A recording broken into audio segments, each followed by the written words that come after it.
ท่านกำลังฟังสถานีวิทยุกระจายเสียงคลื่นเพื่อการศึกษาพระพุทธศาสนาและวัฒนธรรมระบบ FM 104.5 เมกะเฮิรตซ์ออกอากาศณวัดฝายหินตำบลสุเทพอำเภอเมืองจังหวัดเชียงใหม่โทรศัพท์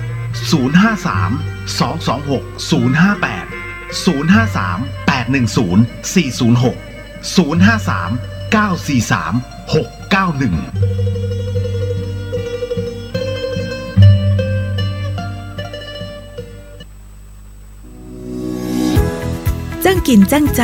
ใส่ใจสุขภาพกับสสจ.เจียงใหม่วันนี้เสนอตอนสวยอย่างฉลาดแค่อ่านฉลากเครื่องสำอางเครื่องสำอางที่โฆษณาอวดอ้างเกินจริงมักจะผสมสารห้ามใจสังเกตฉลากให้ดีก่อนซื้อเจ้าหรือสามารถเข้าไปตรวจสอบเลขที่ใบรับแจ้งเครื่องสำอางได้ที่อย.สมาร์ทแอปได้และสิ่งที่เราต้องสังเกตในฉลากคือมีชื่อเครื่องสำอางประเภทหรือชนิดมีสารที่มีส่วนผสมของเครื่องสำอางมีวิธีใช้กำกับหรือมีคำเตือนกำกับโดยมีชื่อผู้ผลิตมีชื่อผู้นำเข้ามีปริมาณสุทธิแสดงชัดเจนมีวันเดือนปีที่ผลิตและวันเดือนปีที่หมดอายุรวมไปถึงมีเลขที่ใบรับแจ้ง10หลักกันตัวนะเจ้าอ่านฉลากให้ถี่ถ้วนเพื่อได้สินค้าที่ปลอดภัยและมีคุณภาพด้วยความปรารถนาดีจากสำนักงานสาธารณสุขเชียงใหม่แจ้งเบาะแสร้องเรียนเรื่องผลิตภัณฑ์สุขภาพใส่ด่วนอย 1556เจ้า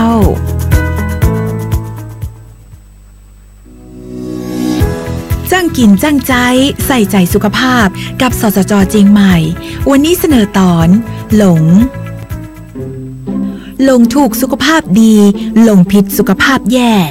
หลงถูกสุขภาพดีหมายถึงการซื้ออะไรอย่างสักอย่างหนึ่งเกี่ยวกับผลิตภัณฑ์สุขภาพกวดดูเครื่องหมายผ่านการขออนุญาตจากอย.ก่ออ่านฉลากก่อนซื้อจากร้านค้าที่น่าเชื่อถือ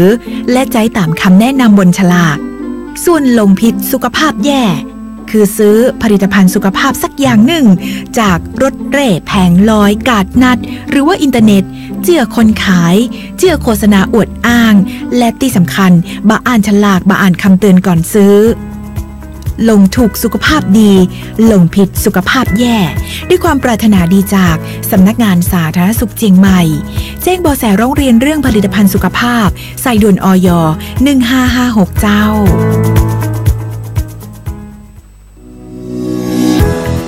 จ้างกินจ้างใจใส่ใจสุขภาพกับสสจ.เชียงใหม่วันนี้เสนอตอนกินยาจะใดให้ถูกวิธีการกินยาให้ถูกวิธีฟังดังนี้ดีๆเจ้าถ้าเปิ้นบอกว่ายาระหว่างอาหารหรือยาพร้อมอาหารก็ให้กินยาพร้อมกับอาหารกำแรกเลยนะเจ้าแล้วก็กินข้าวต่อไปหรือว่ากินจากที่เฮากินข้าวไปแล้วกึ่งนึงกินยาตัวไปและกินข้าวกึ่งที่เหลือนี่แหละเจ้าเปิ้นฮ้องว่ายาระหว่างอาหารหรือยาพร้อมอาหารแต่ถ้าหมอบอกว่าให้กินยาก่อนอาหารเฮาจะต้องกินยานั้นก่อนอาหารหรือว่าก่อนกินข้าวสักประมาณ20-30 นาทีได้ส่วนยาก่อนนอนเจ้าฟังให้ดีๆเนอะยาก่อนนอนเฉพาะนอนตอนเมื่อคืนนะเจ้าให้กินก่อนเข้านอนสักประมาณ15-20 นาทีของเวลานอนลักๆในตอนเมื่อคืนเต้าอั้นกินยาให้ถูกตามขนาดถูกวิธีปราศจากภัยเจ้าด้วยความปรารถนาดีจากสำนักงานสาธารณสุขเชียงใหม่แจ้งเบาะแสร้องเรียนเรื่องผลิตภัณฑ์สุขภาพใส่ด่วนอย 1556เจ้า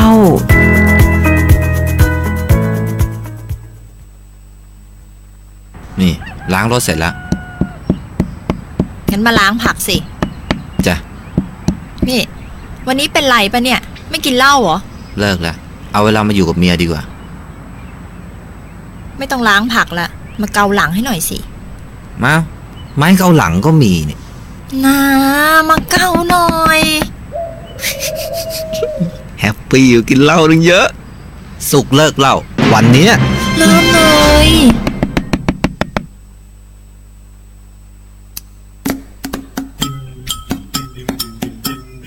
บ้านเบอร์เรอเปิดไฟสะอาซาอามายังบ่นแสบตาว่าคนหายไปไหนดูพี่แว่นนั่นสิครับเปิดน้ำทิ้งกันเข้าไปอยากถามว่าทำไม บ้านพี่มีเกลือหรือไงครับ อย่างนี้ต้องหารสอง เปิดทีวีทิ้งไว้แต่ไม่ชอบดูพี่ทำอย่างนี้กันหนูมันบาปรู้ไหมดูพี่อ้วนสิคะอาบน้ำยังมีกาใจเรียกลูกหลานมามากมายให้มาอยู่ใต้พุง อย่างนี้ต้องหารสองอย่างนี้ต้องหารสอง ญาติก็จะไปใจก็จะขาดญาติเห็นเปลืองกระดาษญาติเลยไม่อยากไปฟังเพลงนี้จบแล้วไม่รู้จะช่วยยังไงรวมพลังร่วมใจคิดก่อนใช้ทุกทีอย่างนี้ต้องหารสองอย่างนี้ต้องหารสอง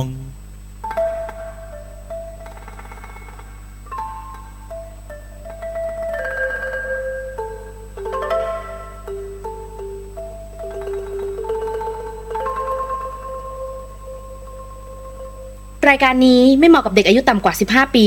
และตุ๊กแต๋วที่แฝงตัวมาหากินในพระศาสนาผู้ปกครองหรือพระผู้ใหญ่ควรพิจารณาในการรับฟัง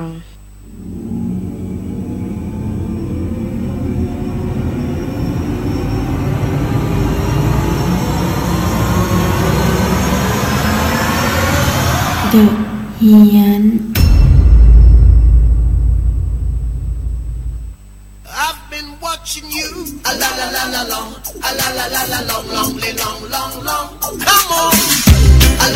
มาแล้วฮะสวัสดีอย่างเป็นทางการนะคุณผู้ฟังที่ฟัง FM 104.50 เมกะเฮิรตซ์ทั้งจังหวัดเชียงใหม่แล้วก็จังหวัดใกล้เคียงฮะรวมถึงที่ชลบุรีด้วยแล้วกันนะฮะ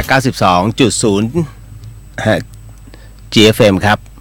ก็เป็นประจำทุกวันนะฮะตั้งแต่วันจันทร์จนถึงวันศุกร์แต่ว่า2วันที่ผ่านมาขออนุญาตเนื่องจากว่าไม่สบายครับ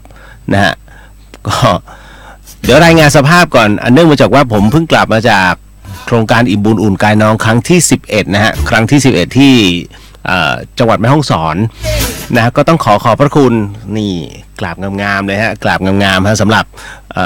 ญาติธรรมทั้งหมดทั้งมวลครอบครัวเดอะเฮียนรวมถึงผู้ที่สนับสนุนนะฮะอีกมากมายเลยทีเดียวครับก็สิ่งของทั้งหมดทั้งมวลนั้นไปถึงมือน้องเป็นที่เรียบร้อยนะฮะไม่ว่าจะเป็นโรงเรียนบ้านขุนวงนะครับบ้านแม่เกาะนะครับบ้านขุนแม่ตอบบ้านขุนแม่ตอบใต้บ้านแม่ก่อนบ้านแม่ชบานะฮะรวมถึงบ้านแม่ก่อนเหนือก็ทั้งหมดทั้งมวลนั้นนำสู่โรงเรียนเป็นที่เรียบร้อยครับนักเรียนแล้วก็คุณครูก็ฝากขอบพระคุณมาหน้าที่นี้ด้วยนะฮะโอกาสต่อไปเนี่ยก็น่าจะเป็นจังหวัดน่านฮะอันนี้เท่าที่คุยกันไว้เนาะเพราะว่าริมขอบชายแดนตะเข็บชายแดนอีกมากมายเลยทีเดียวที่ยังคงเดือดร้อนอยู่วันนี้เห็นข่าวเกี่ยวกับหัวหน้าวิเชียรที่พูดถึงออฟโรดและไม่สบายใจอย่างแรงฮะเพราะว่ามันกลายเป็นว่าจำเลยในสังคมตอนนี้คือกลุ่มออฟโรดที่มันเหมารวมทั้งประเทศนะครับคือหัวหน้าวิเชียรเขตรักษาพันธุ์สัตว์ป่าทุ่งใหญ่นเรศวรนะฮะกับกรณีที่ครูตชด.นะฮะขอให้หน่วยออฟโรดเนี่ยเข้าไปเพื่อบริจาคนะตรงนั้นแล้วก็ยังมีองค์กรนู้นองค์กรนี้เดี๋ยวพรุ่งนี้ผมเขียนใน Facebook จัดไปหน่อยนะฮะขออนุญาตนิดนึงไม่ได้ก้าวล่วงแต่ว่ามันเป็นส่วนหนึ่งที่มันมีความเข้าใจคลาดเคลื่อนของคนอีกหลายๆคนกลายเป็นว่าเหมือนกับพระสงฆ์อ่ะคุณเข้าใจใช่ไหมสมมุติว่าเป็นพระสงฆ์รูปหนึ่งที่ผิดวินัยนะครับไปกินเหล้าเมาอย่างเงี้ยฮะแล้วเขาเขียนคำว่าพระสงฆ์เนี่ยมันกลายเป็นพระสงฆ์ทั่วประเทศไทยถูกป่ะครับนะฮะแต่ถ้าบอกว่ามันจำกัดเป็นบุคคลเนี่ยอย่างโรงเรียนเนี่ยนะฮะนักเรียนโรงเรียนนี้ไปตีกับโรงเรียนนี้อันนี้จบไงเพราะมันจำกัดในพื้นที่แต่เหมือนกันครับพอคำว่าออฟโรดเนี่ยมันกลายเป็นเฮ้ยออฟโรดชั่วทั้งประเทศเลยเหรอผมว่ามันไม่ใช่นะครับเรื่องราวบางเรื่องเนี่ยมันต้องให้ชัดเจนนะฮะก็เลยต้องชี้แจงเดี๋ยวพรุ่งนี้ชี้แจงผ่าน Facebook ครับนะฮะอีกนิดหนึ่งแล้วกันผมไม่ได้อยากจะไปโต้ตอบใครนะเพียงแต่ว่ามันเป็นทัศนะหนึ่งที่อยากจะพูดขึ้นมาแทนพี่ๆน้องๆสมาพันธ์ออฟโรดภาคเหนือนะครับเขาบอกว่าใช้ป่าเป็นที่รองรถนะที่รองรถหมายถึงว่าไปลองระบบช่วงล่างอยากจะบอกว่ามันมีแต่มันส่วนน้อยนะฮะมันไม่มีใครอยากจะทำรถแล้วให้พังเร็วๆ เข้าใจใช่ไหมฮะคือการเล่นรถหรือว่าการลองรถเนี่ยนะฮะมันเสี่ยงต่อการพังนะฮะเอาเงินไปเผาเล่นนะครับผมถึงได้บอกว่าบางครั้งเนี่ยมันต้องทำความเข้าใจอะไรอีกหลายอย่างพอสมควรนะฮะคือพูดเอามันก็เข้าว่านะฮะเอาละมันเหมือนกับไอ้เนี่ยผมทำ YouTube นะฮะแล้วก็มีคนเข้ามาวิพากษ์วิจารณ์นะครับผมทำในเรื่องของที่เขาไปเป็นพิธีโอนานแล้วล่ะอันเนี้ยผมปล่อยไปนานแล้ว YouTube อันนี้เหมือนกับเป็นงานล้างป่าช้านะฮะแล้วก็วิจารณ์แรงพอสมควรผมก็เลยมีความรู้สึกว่าคนที่เสพ YouTube ของผมเนี่ยเป็นคนที่เสพแบบไม่มีความรู้นะฮะคือไม่เข้าใจวัตถุประสงค์นะครับแล้วไปเอาเรื่องราวที่ตัวเองสัมผัสแรกๆเนี่ยเอาเข้ามาเขียนวิจารณ์นั่นนะฮะแต่ว่าด้วยความเป็นจริงแล้วเนี่ยการทำภาพพวกนี้มันคือศิลปะเขาไม่เข้าใจในเรื่องของการมองมุมมองแบบศิลปะก็แค่นั้นเองนะฮะเอาละฮะอันนี้ก็บอกก่อนนะว่าจาก200กว่าชีวิตนะครับที่เราเข้าไปนะตรงนั้นแน่นอนที่สุดฮะมันก็มีมากผมต้องกราบขอประทานโทษด้วยครับพี่น้องชาวอัพโหลดอันเนื่องมาจากว่าในช่วงแรกเนี่ยหลงทางแล้วมันทำให้ผมเองเนี่ยพลาดตรงที่ว่าผมไม่ได้เตรียมกับข้าวกับปลาไว้ให้แล้วเขาอดข้าวกันคุณเชื่อไหมอดตั้งแต่ตอนเช้าจนถึงบ่าย3บ่าย4ไม่มีใครได้กินข้าวเลยผมผิดเองอันนี้ต้องน้อมรับเลยฮะนะครับอันนึงไม่ได้มาประจานตัวเองนะแต่ว่าหมายถึงว่ามันคลาดเคลื่อนกับการวางแผนเอาไว้นะครับจริงๆแล้วผมวางแผนว่ามันจะต้องถึงนะฮะที่หมายเนี่ยให้เร็วกว่ากำหนดแล้วก็กินข้าวกลางวันกันอีกที่หนึ่งนะซึ่งก็เตรียมเอาไว้เป็นที่เรียบร้อยนะแต่ว่าบางคนก็โมโหหิวเราก็เข้าใจเนาะแต่ไม่เป็นไรน้องๆนะขออภัยด้วยกันฮะ นะตรงนี้คือนี่ขอโทษกันแบบออกอากาศเลยแต่ว่าหลังจากนั้นเป็นต้นมาเนี่ยผมก็ทำหน้าที่เป็นหัวหน้าทิปเป็นผู้จัดการทิปที่ดีที่สุดนะฮะก็เข้าไปนะฮะเหมือนกับว่าเราเอาใจของเราเต็มที่แล้วแม้จะเหนื่อยนะคือเราเหนื่อยเท่ากันแต่ว่าผมยอมที่จะเหนื่อยอีกเท่านึงเพื่อที่จะนำความรู้สึกดีๆกลับคืนมาที่หลายๆคนเขาสูญเสียตรงนั้นไปนะฮะก็ขอประทานโทษด้วยฮะน้องๆครับนะฮะอาจจะไม่ให้เกิดความผิดพลาดต่อไปนะครับมาในเรื่องราวตรงนี้นิดนึงนะครับกลับมาแล้วนะฮะแล้วไข้รับประทานนะฮะ2 วันรวดไม่ไหวนะเมื่อวานนี้ก็กะว่าจะขึ้นมาจัดรายการแต่มันน็อกไงเดี๋ยววันนี้พอดีว่ามันมีเรื่องราวของคนที่มันเป็นปัญหาสังคมเรื่องของการทำแท้งโอ้โหนะฮะแล้วน้องก็มาถามนอกรอบนะฮะว่าพี่แล้วไอ้อย่างเงี้ยมันเรื่องราวแบบนี้เรื่องของการทำแท้งเนี่ยมันจะมีผลไหมมีสิจะเหลือเหรอมันมีผลกับผู้หญิงใช่ไหมมีผลทั้งหญิงทั้งชายแต่หญิงเนี่ยหนักตรงที่ว่าเขาเรียกว่าสายสัมพันธ์สายสะดือฮะสายรกที่มันโยงระยางเนี่ยของผู้เป็นแม่กับตัวที่มาปฏิสนธิกันเนี่ยจนเกิดเป็นร่างเล็กๆแล้วมีวิญญาณขึ้นมาเนี่ยฮะอันเนี้ยมันมีความรู้สึกนึกคิดเชื่อมกันนั่นก็คือหนึ่งในความรู้สึกของเราแหละนะฮะเด็กนะฮะที่เป็นก้อนเลือดเนี่ยเพราะฉะนั้นในทางพระพุทธศาสนาหมายถึงว่าเมื่อไหร่ก็ตามการปฏิสนธิเกิดขึ้นนะฮะไข่เนี่ยฮะ เมื่อมันฟักออกมาแล้วเนี่ยถ้ามีวิญญาณนะฮะมีวิญญาณเข้าไปนิดนึงถือว่าเป็นตนแล้วฮะนั่นคือว่าเมื่อคุณเอาออกเนี่ยมีความผิดแน่ๆนะครับแน่นอนฮะอันนี้คือปาณาติบาตอันเนื่องมาจากว่าเพราะมีคำว่าวิญญาณเกิดขึ้นแต่ถ้ามีแค่การปฏิสนธิเกิดขึ้นแต่ยังไม่มีวิญญาณคือยังไม่มีการเจาะเข้าไปหรือว่าฟักเข้าไปแล้วมันหลุดไม่เป็นไรอันนี้ถือว่าเป็นอะไรล่ะมันยังไม่มีจิตวิญญาณไม่มีความรู้สึกนึกคิดเกิดขึ้นนะฮะเพราะฉะนั้นนะตรงนี้ถึงต้องบอกว่าเรื่องราวตรงนี้หนักพอสมควรฮะเดี๋ยววันนี้ฟังแล้วกันนะฮะก็สลับสับเปลี่ยนกันไปนะครับไม่ว่าจะเป็นเรื่องราวหลอนๆนะฮะแล้วก็ขอแสดงความเสียใจกับลุงเตยนะครับ นะที่อยู่บนที่เป็นมัคคณายกครับอาจารย์นะฮะลุงเตยแกเป็นมัคคณายกของวัดฝายหินก็เสียชีวิตไปนะฮะแล้วก็ตอนนี้สังขารแกหรือว่าเป็นวัยยาวัจกรฮะครับนะฮะฝ่ายกฎหมายของวัดฝายหินนะครับก็ถือว่าณวันนี้แกเรียกว่าละสังขารก็คือเสียชีวิตไปแล้วนะครับศพก็วันพรุ่งนี้จะเรียกว่าจะเคลื่อนตัวไปวัดหลิงห้าเพื่อจะทำการชาปนกิจนะฮะก็แกก็ขับ4ล้อแดงด้วยท่านใดที่รู้จักลุงเตยนะฮะเป็นเพื่อนๆ4ล้อแดงก็พรุ่งนี้ขอเชิญนะฮะวัดหลิงห้านะครับคือแกก็ทำหน้าที่จนวาระสุดท้ายนะครับเอาละฮะมาเรื่องราวข่าวคราวก่อนที่ไปเรื่องอื่นนะครับเป็นเรื่องรับปีใหม่กทมฮะบอกไว้ก่อนนะไร้พลุคือไม่มีการจุดพลุอ่ะเตรียมห้ามเลยฮะจุดพลุบั้งไฟโคมลอยต่างๆในเทศกาลปีใหม่ตรงนี้เนี่ยรองผู้ว่าเขาก็บอกว่ารองผู้ว่าราชการจังหวัดกรุงเทพเนี่ยนะได้เสนอร่างข้อบัญญัตินะครับกรุงเทพมหานครเรื่องมาตรการป้องกันแล้วก็แก้ไขปัญหาความเดือดร้อนจากการจุดแล้วก็ปล่อยบั้งไฟพลุตะไลโคมลอยนะฮะโคมไฟโคมควันแล้ววัตถุอื่นๆที่คล้ายคลึงกันนะฮะโอ้โหโดยระบุว่าคำสั่งหัวหน้าคณะรักษาความสงบแห่งชาติคสช.ตายแล้วข้อ4ฮะให้กทม.ออกข้อบัญญัติกรุงเทพเพื่อกำหนดมาตรการป้องกันแล้วก็แก้ไขปัญหาความเดือดร้อนจากการจุดแล้วก็ปล่อยหรือการกระทำการใดๆเพื่อให้บั้งไฟพลุตะไลโคมลอยโคมไฟโคมควันหรือวัตถุคล้ายคลึงเนี่ยขึ้นสู่อากาศเพื่อแก้ไขปัญหาความเดือดร้อนแล้วก็ป้องกันอันตรายมันเคยมีโคมไฟที่มันไปตกหลังคาบ้านแล้วไฟไหม้เพราะว่ากรุงเทพเนี่ยคุณมันเป็นเมืองที่หนาแน่นไปด้วย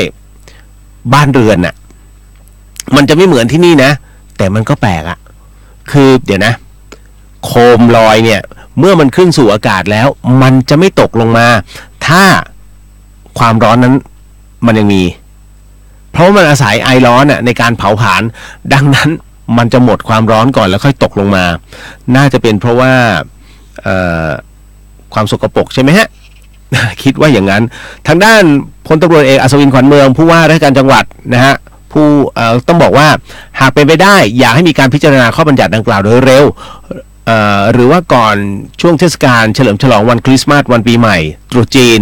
นะฮะเพื่อที่กทมจะได้มีมาตรการในการควบคุมดูแลเพื่อให้ความชัดเจนแล้วก็ความถูกต้องแล้วก็ปลอดภัยแก่ประชาชนด้วยนะฮะก็ว่ากันไป ว่ากันไป นะฮะต่อมาอันนี้น่ากลัวคุณผู้ฟังเห็นแล้วผมเห็นภาพแล้วเดี๋ยวพรุ่งนี้หลายคนก็คงจะเห็นคลิปนะฮะหรือว่ามีคลิปแล้วก็ไม่รู้เพราะว่าก็มีนักปั่นคนหนึ่งซึ่งเป็นผู้หญิงก็คือคุณปิยนุชเนี่ยเป็นนักปั่นจักรยานเนี่ยเธอถูกรถกระบะพุ่งชนอย่างจังฮะทำให้ร่างเธอกระเด็นไปตกข้างหลังกระบะรถคันที่ชนฮะนะแล้วก็ส่วนรถจักรยานนั้นก็ถูกลากลงไปใต้ท้องเหตุการณ์นี้เกิดขึ้นที่ถนนเพชรเกษมฮะก็มุ่งหน้าไปราชบุรีนะห่างจากตัวเมืองนครปฐมไปไม่กี่กิโลเองฮะเหตุการณ์นี้เกิดขึ้นเมื่อวานนะซึ่งหลังเกิดเหตุในพงเทพคนขับรถกระบะลูกจ้างร้านรับทำป้ายโฆษณาในจังหวัดนครปฐมก็ยืนรอมอบตัวพร้อมกับระบุว่าหลับในจึงเกิดเหตุการณ์ดังกล่าวโอ้โหเห็นแล้วฮะคือเขาอยู่เลนกลางแล้วมันออกซ้ายแบบเลี้ยวเข้าไปเลยเลี้ยวเข้าไปชนจังๆเลยฮะไม่มีเบรกเลยนะครับก็ตรงนี้ก็ตำรวจก็แจ้งข้อหาขับรถโดยประมาททำให้ผู้อื่นได้รับบาดเจ็บนะฮะโชคดีจริงๆนะครับที่บาดเจ็บนะฮะโอ้โหเพราะว่าคือ50-50นะภาพที่เห็นเนี่ยนะอันเนี้ยต้องบอกก่อนที่ห้องฉุกเฉินที่โรงพยาบาลศูนย์นครปฐมคุณธีรนันท์สามีของผู้บาดเจ็บเนี่ยก็บอกว่าตนเดินทางมาจากจังหวัดสงขลาเพื่อมารอดูอาการภรรยาโดยแพทย์นั้นแจ้งว่าอาการของภรรยานั้นหนักมากแล้วก็บอกให้ทำใจด้วยขณะนี้ตนยังช็อกกับแล้วก็สับสนกับเหตุการณ์ที่เกิดขึ้นเพราะปกติแล้วภรรยาแข็งแรงแล้วก็ชอบปั่นจักรยานแล้วก็ทำบุญนะจึงร่วมปั่นจักรยานในโครงการปั่นบุญโรงพยาบาลหาดใหญ่ซึ่งขณะนั้นเนี่ยตนก็ยินดีที่ภรรยาจะทำบุญในโครงการดังกล่าวแล้วก็ไม่คิดว่าจะมาเจอเรื่องแบบนี้ด้านนายอรุณคงมงคล นะฮะประธานชมรมจักรยานนาม่วงจังหวัดสงขลาก็บอกว่าหลังเกิดเหตุนะตนได้ประสานไปยังประธานโครงการปั่นบุญนะฮะโรงพยาบาลหาดใหญ่แล้วก็จะแจ้งให้ไปยังผู้อำนวยการโรงพยาบาลหาดใหญ่แล้วก็แม่ทัพภาค4นะซึ่งขณะนี้ทุกฝ่ายพร้อมให้ความช่วยเหลือเต็มที่โดยขณะเดียวกันนั้นตนขับรถกระบะ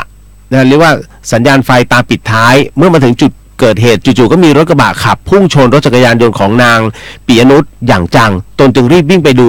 พบว่าร่างผู้บาดเจ็บนั้นอยู่ที่กระบะท้ายรถจึงช่วยกันปั๊มหัวใจโดยมีเจ้าหน้าที่กู้ภัยมาช่วยปั๊มนานกว่า7 นาทีชีพจรจึงกลับมาจากนั้นก็ส่งตัวสู่โรงพยาบาลศูนย์นครปฐมฮะก็ตนก็เสียใจกับเหตุการณ์ที่เกิดขึ้นจนพูดไม่ออกนะฮะพูดยากฮะถนนประเทศไทยเพราะไม่งั้นเราจะไม่ครองเบอร์ 1แน่ๆฮะกับเรื่องราวของอุบัติเหตุที่เกิดขึ้นไอ้ตรงเนี้ยภาวะแบบเนี้ยคุณเชื่อไหมการที่คุณนอนไม่เพียงพอแล้วทำความเดือดร้อนโดยที่ไปชนกับคนอื่นเนี่ยนอกจากบุพการมันเคยมีร่วมกันนะคุณจำไว้อย่างหนึ่งว่าคนเราเนี่ยถ้ามันไม่มีบุพกรรมร่วมกันมันจะไม่ทำอะไรให้มันเกิดเรื่องขึ้นมาดังนั้นเนี่ยการที่คนใดคนหนึ่งก่อกรรมให้เกิดกับคนอีกคนหนึ่งเนี่ยเขาเรียกว่าอันนี้เขาเรียกกรรมมันยังไม่สิ้นสุดถ้าอีกคนหนึ่งไม่อโหสิให้หลายคนอาจจะบอกว่าเอ้ยยกโทษให้นะบอกได้แต่สิ่งที่เขาเรียกว่าคำที่มักจะใช้กันเป็นทางการมากที่สุดก็คือขออโหสิได้ไหมนะฮะขออโหสิให้กับฉันได้ไหมถ้าตอบว่าฉันอโหสิให้อย่างเป็นทางการนะหมายถึงว่าทุกอย่างนั้นมันเคลียร์ด้วยใจกรรมนั้นขาดผึงทันทีมันจะหยุดจองเวรซึ่งกันและกันดังนั้นเวลาเขามีพิธีอโหสิกรรมคุณจะเห็นนะครับเวลาเขามีพิธีอโหสิกรรมเนี่ยเขาก็จะให้นะฮะไปไหว้คนข้างๆขออโหสินะขออโหสิครับขออโหสิครับให้อโหสิครับให้อโหสิคุณกราดขออโหสิไปเถอะเขารับเขาไม่รับแล้วแต่เขาแต่เราให้อโหสิแล้วเป็นอันจบกันแล้วแล้วข้างนี้มันไม่มีคนเลยแล้วฉันขออโหสิใครขออโหสิกับเขาเรียกว่าเจ้ากรรมนายเวรที่คุณมองไม่เห็นเฮ้ยมีจริงเหรอตอบไม่ได้ฮะคุณอยากเห็นไหมล่ะถ้าคุณอยากเห็นคุณต้องเป็นแบบผมนะฮะก็คือมันต้องตายก่อนพอตายปุ๊บเนี่ยแล้วถ้าคุณฟื้นมาได้เนี่ยผมเชื่อมั่นว่าคุณจะเป็น X-Men แต่อย่าไปคุยกับใครเพราะเขาจะหาว่าคุณบ้าผมเจอคนประเภทผมเนี่ยตายแล้วฟื้นเนี่ยหลายคนแล้วก็มานั่งคุยกันในรูปแบบที่เรียกว่าเรียกว่าประมาณว่าหน้าชนหน้าเลยนะฮะว่าอยากรู้จริงๆว่าที่พี่เสียชีวิตไปวันนั้นน่ะพี่ไปเจออะไรมั้งเขาก็จะเล่าตึกเราก็จะรู้แล้วตรงกันนี่หว่าแต่เราต้องการแค่ข้อมูลเราไม่ต้องการว่าไปยืนยันว่าเหมือนกันเลยพี่ไม่ผมจะเป็นเวลาผมจะเจอน้องๆเนี่ยผมจะเช็คแบบเนี้ยใครที่บอกเคยตายตายแล้วตอนนั้นเป็นไงวะรู้สึกไงวะนะฮะแล้วมันยังไงนะแล้วร่างคุณทำไมเขาไม่เอาไปอย่างนู้นอย่างนี้คือผมจะถามแบบแต่ของผมมันแค่แป๊บเดียวไงคำว่าแป๊บเดียวของผมคือ45 นาทีนะฮะ45 นาทีในโลกมนุษย์แต่ว่าในอีกเสี้ยวนึงเนี่ยตอบไม่ได้นะครับอันเนี้ยมันถึงต้องบอกว่าเรื่องราวแบบเนี้ยมันขึ้นอยู่กับบุพกรรมของแต่ละคนการที่คุณไปก่อกรรมกับคนอื่นต่อไปเนี่ยของฟรีมันไม่มีในโลกไงนะฮะเพราะฉะนั้นแน่นอนที่สุดเมื่อคุณอย่างกรณีที่อิ่มบุญอุ่นไก่น้องหลายคนที่ทำบุญมาเนี่ยครับคือคุณทำ100เชื่อไหมเวลามันตีกลับมันไม่ใช่100มันจะเยอะกว่านั้นเพราะอะไรรู้ไหมวันที่ก่อนที่ผมจะไปเนี่ยโครงการอิ่มบุญอุ่นไก่น้องเนี่ยจะนำเอาสิ่งของเหล่านี้นะครับนำถวายแด่พระภิกษุสงฆ์ก่อนถวายให้นะครับเพราะว่าเราร่วมกับคณะสงฆ์นะฮะเดอะเฮียนเนี่ยนะอยู่ในสถานี FM 104.50 เมกะเฮิรตซ์จังหวัดเชียงใหม่เนี่ยและเป็นวิทยุของคณะสงฆ์ดังนั้นเราก็ร่วมกับคณะสงฆ์จังหวัดเชียงใหม่นะครับตรงเนี้ยเพื่อเขาเรียกว่านำเอาคณะสงฆ์เนี่ยนำเพราะฉะนั้นของทั้งหมดทั้งมวลที่คุณนำมาบริจาคให้เนี่ยเรานำถวายแด่พระสงฆ์เมื่อพระสงฆ์รับเสร็จปุ๊บเนี่ยนะท่านอุปโลกเสร็จปุ๊บท่านก็คืนของให้คืนของมาเนี่ยเพื่อให้เรานั้นนำไปทำตามวัตถุประสงค์นี่คุณได้บุญแล้วนะตอนที่คุณเอาบริจาคมาให้เนี่ยแน่นอนที่สุดมันไม่มีใครหรอกไม่เต็มใจไม่เต็มใจจะส่งของมาให้ไม่มีฮะ หลายท่านก็คือทุกท่านแหละที่ส่งของมาให้ผมเนี่ยเต็มใจพอเต็มใจมาเสร็จปุ๊บเนี่ยผมก็เอาของที่คุณเต็มใจเนี่ยเอามาถวายพระตอนที่เต็มใจแล้วของถึงผมเนี่ยคุณได้บุญ1 รอบแล้วตอนที่ผมนำของไปถวายพระเป็นของสงฆ์คุณได้บุญรอบที่2ฮะรอบที่2แล้วนะหลังจากนั้นเมื่อพระสงฆ์มอบให้ผมไปทำหน้าที่แทนท่านเนี่ยฮะเอาของเหล่านี้ไปถึงมือผู้รับก็คือนักเรียนชาวบ้านที่เขายากจนคุณได้บุญต่อที่3นะฮะเฮ้ยนี่คือได้บุญ3ต่อคุณเพราะฉะนั้นทั้งหมดทั้งมวลเนี่ยที่คุณส่งมาให้ผมก็จะชี้แจงเลยเนี่ยกรณีแบบเนี้ยทำที่ไหนแล้วได้บุญ3ต่อ อันนี้นิดนึงเขาเรียกว่าเฮ้ยติดนิดนึงฮะว่าของเราเนี่ยทำกับเราได้บุญเยอะนะ นะฮะผมต้องใช้กำลังพระเหลืองในการช่วยเอาล่ะนะตรงนี้อันนี้บอกไว้ก่อนนะครับต่อมาอีกหนึ่งเรื่องราวคุณผู้ฟังใครบ้างที่เล่น Facebook อยู่เรื่อยๆผมเชื่อมั่นว่าหลายคนก็เล่น Facebook เพราะผมก็เล่นเนี่ยแล้วเชื่อไหมว่าอี Facebook ที่อเมริกามันโดนขู่วางระเบิดเว้ยนี่ฮะมานะฮะเขาบอกเลยมือดีมันขู่วางระเบิดตำรวจที่มลรัฐแคลิฟอร์เนียของอเมริกาเนี่ยเขาเร่งอพยพพนักงานแล้วก็ผู้บริหารของ Facebook สื่อสังคมออนไลน์หมายเลข1ของโลกที่มีผู้ใช้รายเดือนมากกว่า 2,200 ล้านคนออกจากสำนักงานใหญ่ Facebook ที่เมืองเมอร์โลเมลโลพาร์คนะฮะหลังที่มีมือดีโทรศัพท์มาขู่วางระเบิดสำนักงานใหญ่ของบริษัททั้งนี้เหล่าพนักงานเนี่ยต้องอพยพอยู่นานหลายชั่วโมงฮะเพื่อเปิดทางให้เจ้าหน้าที่ตำรวจแคลิฟอร์เนียแล้วก็ผู้เชี่ยวชาญด้านวัตถุระเบิดเนี่ยเข้าไปตรวจค้นภายในสำนักงานใหญ่ซึ่งหลังจากการตรวจค้นโดยละเอียดเจ้าหน้าที่ไม่พบวัตถุระเบิดนะฮะรวมถึงหีบห่อต้องสงสัยใดๆภายในสำนักงานแล้วก็เตรียมตามล่าตัวผู้ที่อยู่เบื้องหลังการขู่วางระเบิดในครั้งนี้มาดำเนินคดีตามกฎหมายต่อไปขณะที่พนักงาน Facebook ที่ก็ได้รับแจ้งให้กลับเข้าทำงานภายในสำนักงานใหญ่ได้ตามปกติแล้ว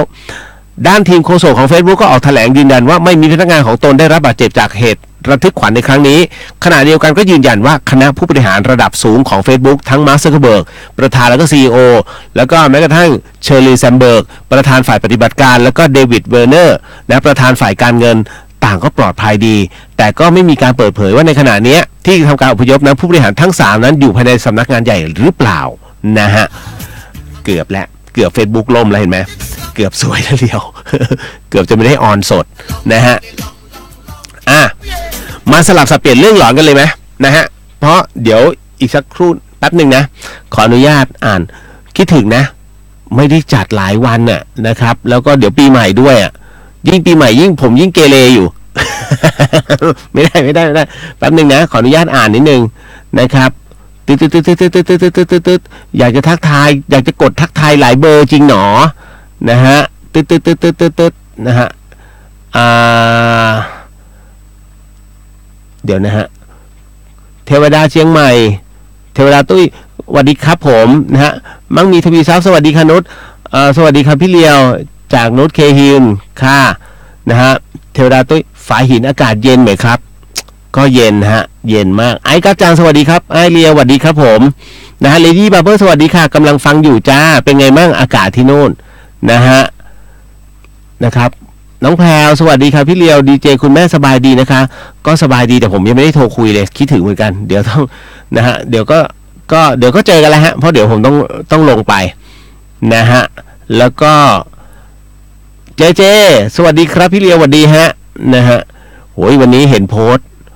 นะฮะพี่เลียวอยากจะได้มาทำน้ำชามากเลยเจ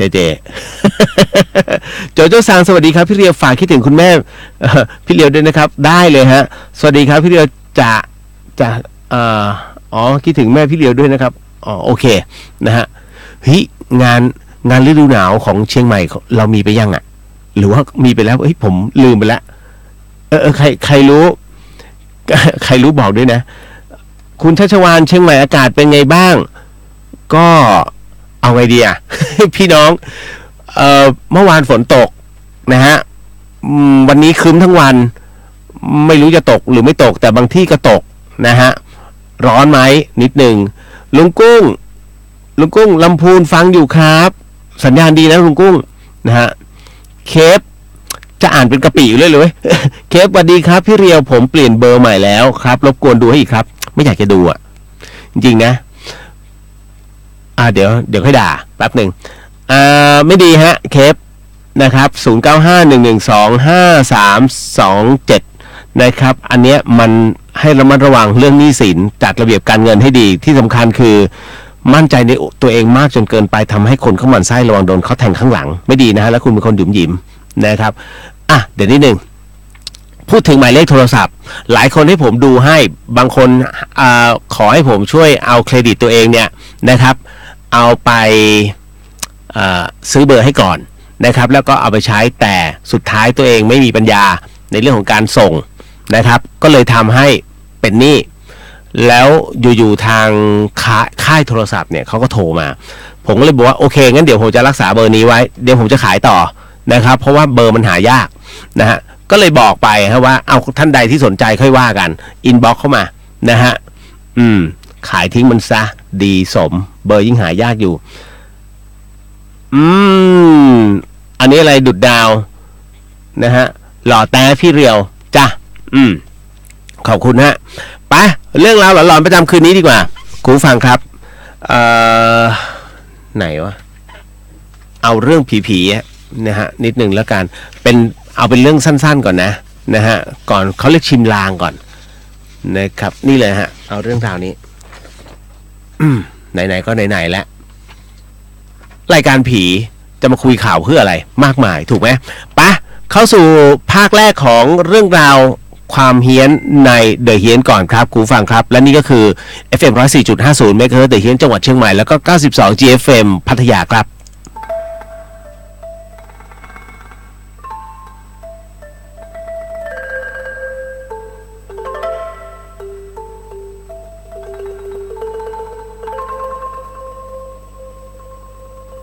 รายการนี้ไม่เหมาะกับเด็กอายุต่ำกว่า15ปีและตุ๊กแต๋วที่แฝงตัวมาหากินในพระศาสนาผู้ปกครองหรือพระผู้ใหญ่ควรพิจารณาในการรับฟัง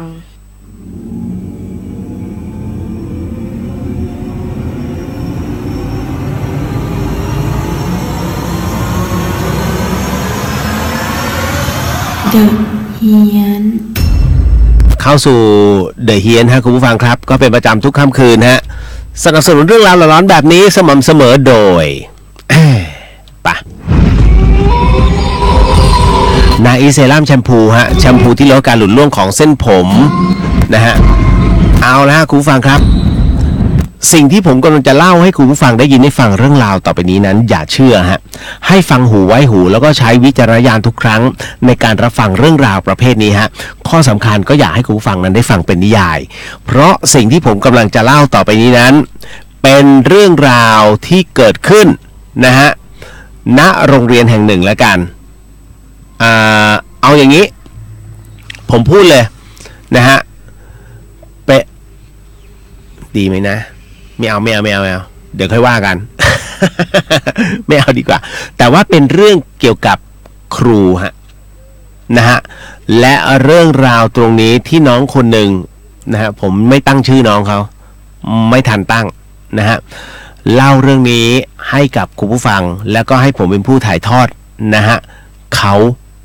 เล่าว่า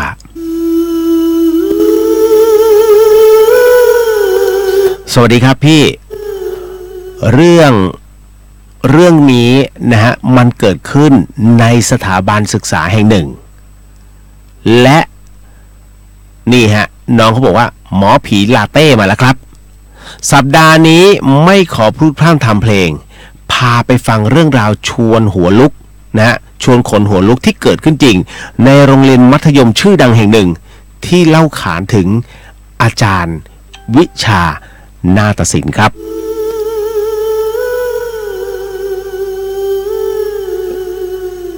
เรื่องราวตรงนี้เลยต้องบอกฮะว่าเป็นเรื่องราวของน้องณัฐวุฒินะฮะใช้ชื่อว่าครูนาฏศิลป์ฮะน้องเขาบอกอย่างนี้ฮะว่าก็สวัสดีครับเพื่อนๆเรื่องลี้ลับในสถาบันเนี่ยนะฮะน้องณัฐวุฒิเขาก็บอกว่าผมจะมาเล่าเรื่องของโรงเรียนของผมให้ฟังครับน้องบอกว่าโรงเรียนของผมนั้นเป็นโรงเรียนรัฐบาลที่มีชื่อเสียงมากเป็นอันดับหนึ่งแต่ใครจะไปรู้ว่าอันที่จริงนั้นโรงเรียนของผมก็มีเรื่องเล่าที่เล่าสืบต่อกันมายาวนานถ ถึงดวงวิญญาณที่คุ้มครองโรงเรียนแห่งนี้ทุกคนในโรงเรียนต่างรู้จักประวัติโรงเรียนนี้ดีครับโรงเรียนเรานั้นในอดีตเคยมีครูคนหนึ่งชื่อว่าครูวิภาครับณัฐวุฒิบอกว่าซึ่งเป็นครูวิภาเนี่ยเป็นครูที่เน้นในเรื่องระเบียบมากเหลือเกินและอีกอย่างหนึ่งท่านเป็นครูที่มีทักษะทางด้านวิชานาฏศิลป์มากครับซึ่งท่านก็เป็นที่รู้จักมากในวงการนาฏศิลป์ไทยและอย่างครูวิภานั้นเน้นในเรื่องของมารยาทมากจนมาวันหนึ่งปรากฏว่าครูวิภานั้นมีอาการป่วยนะก็คือเป็นไข้แล้วก็ป่วยหนักจนต้องเข้ารับการรักษาที่โรงพยาบาลและในที่สุดวันหนึ่งครับครูวิภาได้ตัดสินใจหนีออกจากโรงพยาบาลเพื่อจะมาซ้อมรำนะฮะซ้อมทำไมซ้อมรำเพื่อส่งเด็กนักเรียนนั้นไปแข่งรำไทยนั่นเองนะฮะซึ่งเรื่องนี้ในบรรดาเด็กที่เรียนกับครูวิภาต่างก็รู้ดีเพราะครูวิภานั้นเป็นครูที่มีความรับผิดชอบสูงมากในคืนนั้นฮะคุณผู้ฟังณัฐวุฒิบอกว่าในคืนนั้นต้องบอกว่าเวลาประมาณ1 ทุ่มกว่าปรากฏว่าครูวิภาเกิดอาการไออย่างหนักจึงตัดสินใจไปเอายาที่ห้องพักครูนาฏศิลป์แต่ช่างโชคร้ายครับครูวิภาได้เสียชีวิตอย่างไร้สาเหตุณห้องพักครูนาฏศิลป์แห่งนั้นซึ่งปัจจุบันยังมีคำถามคาใจอยู่ว่าครูวิภาได้เสียชีวิตลงเพราะเหตุใดซึ่งเป็นปมที่ไม่มีใครตอบได้ซึ่งต่างก็คาดเดากันไปว่าอาการคงจะทรุดกระทันหันเพราะครูนั้นเสียชีวิตในลักษณะที่นั่งนะฮะแล้วก็หลับเฉยๆเรื่องนี้จึงเป็นทำให้เกิดคำพูดสั่งสอนที่ครูนาฏศิลป์ทุกรุ่นต่างพร่ำสอนลูกศิษย์ว่าตั้งวงสวยให้เหมือนครูวิภานี่เป็นสุภาษิตที่ทุกคนในโรงเรียนนั้นเคยเรียนวิชานาฏศิลป์ทุกๆรุ่นจะได้ยินกันแต่เรื่องมันไม่จบแค่นั้นครับณัฐวุฒิเล่าบอกว่าล่าสุดนั้นผู้อำนวยการโรงเรียนของผมได้มีคำสั่งว่าจะทำการรื้อห้องนาฏศิลป์ไทยแต่ไม่ทันได้ย้ายฮะคืนนั้นช่างที่มาทำการย้ายของออกจากห้องต่างหลอนไปตามๆกันเพราะคืนนั้นทุกคนต่างเห็นเหมือนกันว่าเห็นนางรำมารำอยู่ในห้องนาฏศิลป์ครับและการรำของนางรำนี้ไม่ใช่มารำแค่วันเดียวแต่เป็นการรำทุกวันจนช่างนั้นไม่กล้าที่จะย้ายสิ่งของออกไปนะจากห้องนั้นเลยปัจจุบันห้องนาฏศิลป์นั้นก็ยังคงอยู่หลายคนเชื่อว่าเป็นเพราะความศรัทธาแห่งครูวิภาที่ยังยึดมั่นในความเป็นครูนาฏศิลป์นั่นเองครับเรื่องราวสั้นๆแบบนี้แต่ได้ใจความคุณผู้ฟังครับนะฮะก็เลยต้องบอกก่อนฮะว่าความเป็นไปได้มีมากน้อยแค่ไหนในเรื่องราวของครูวิภาที่เล่ามาตอบได้เลยนะว่าก็เขาเรียกว่าหน้าที่ตราบใดที่วิญญาณนั้นยังคงทำหน้าที่นะแล้วก็รับรู้ในเรื่องของหน้าที่ตรงนั้นนะครับตรงนั้นครูยังคงทำหน้าที่เหมือนเดิมฮะคุณผู้ฟังครับเรื่องราวของสิ่งที่เรียกว่าผมไม่พูดถึงในเรื่องของครูวิภาอย่างเดียวผมพูดถึงในเรื่องของกรณีของเด็กส่งพิซซ่าเคยเล่าไปแล้วใช่ไหมนะฮะเด็กส่งพิซซ่ารายหนึ่งนะครับรับออเดอร์จากผู้สั่งจากทางบ้านนะครับปรากฏว่าในขณะนั้นเนี่ยฝนมันตกซึ่งเป็นฤดูฝนแต่คุณเห็นใช่ไหมพิซซ่ามันมีอยู่ครั้งหนึ่งที่เขาบอกว่าส่งภายใน30นาทีนะฮะผมไม่แน่ใจว่า30นาทีหรือ40นาทีเกินไปกว่านั้นฟรีมันจะมีอยู่ช่วงหนึ่งไอ้ช่วงนั้นเองอ่ะคนส่งแทบตายจะบอกให้เพราะมันต้องแข่งกับเวลาฟรีไม่ฟรีแค่นั้นเลยฮะแต่ในขณะเดียวกันโชคมันไม่เข้าข้างเด็กส่งพิซซ่าคนนั้นเพราะเขารับออเดอร์เสร็จปุ๊บรีบนะครับแล้วมอเตอร์ไซค์คุณนะฮะมันวิ่งกันตลอดทุกวันน่ะนะฮะต้องทำเวลาให้ทันน่ะไม่งั้นซวยเลยนะฮะพิซซ่ากูฟรี ดังนั้นในเมื่อมันมีคำว่าหน้าที่เกิดขึ้นมันก็ต้องไปให้ถึงแต่ปรากฏว่าไอ้หนุ่มที่ส่งพิซซ่าคนนั้นน่ะชะตาขาดเพราะรถมันไปฉลับน้ำล้มแล้วก็ชนกับรถอีกทีหนึ่งเสียชีวิตฮะแต่คุณเชื่อไหมเขาบอกว่าตัวเด็กส่งพิซซ่าเนี่ยไปจนถึงหน้าบ้านน่ะ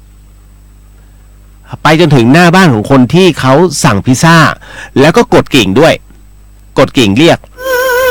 แล้วคนที่สั่งพิซซ่าก็ออกมานะฮะคุณฟังแต่คนส่งพิซซ่านั้นเปิดประตูออกมาไม่เจอใครในขณะเดียวกันเขาก็บอกว่าไอเด็กส่งพิซซ่าเนี่ยนะฮะมันก็บอกว่าพิซซ่าอยู่นี่ครับพิซซ่าอยู่นี่ครับแต่เธอคนนั้นกลับปิดประตูกลับเข้าบ้านนะฮะผู้รู้เนี่ยเขาก็เลยบอกว่าในขณะเดียวกันเด็กที่ส่งพิซซ่าคนนั้นเนี่ยเขาหยุดนิ่งทำไม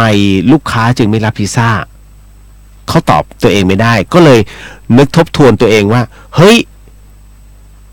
ตอนนั้นเรารถล้มนี่หว่าพอนึกถึงช่วงรถล้มปุ๊บคุณเชื่อไหมจิตเนี่ยวิญญาณก็คือจิตหนึ่งดวงนะฮะ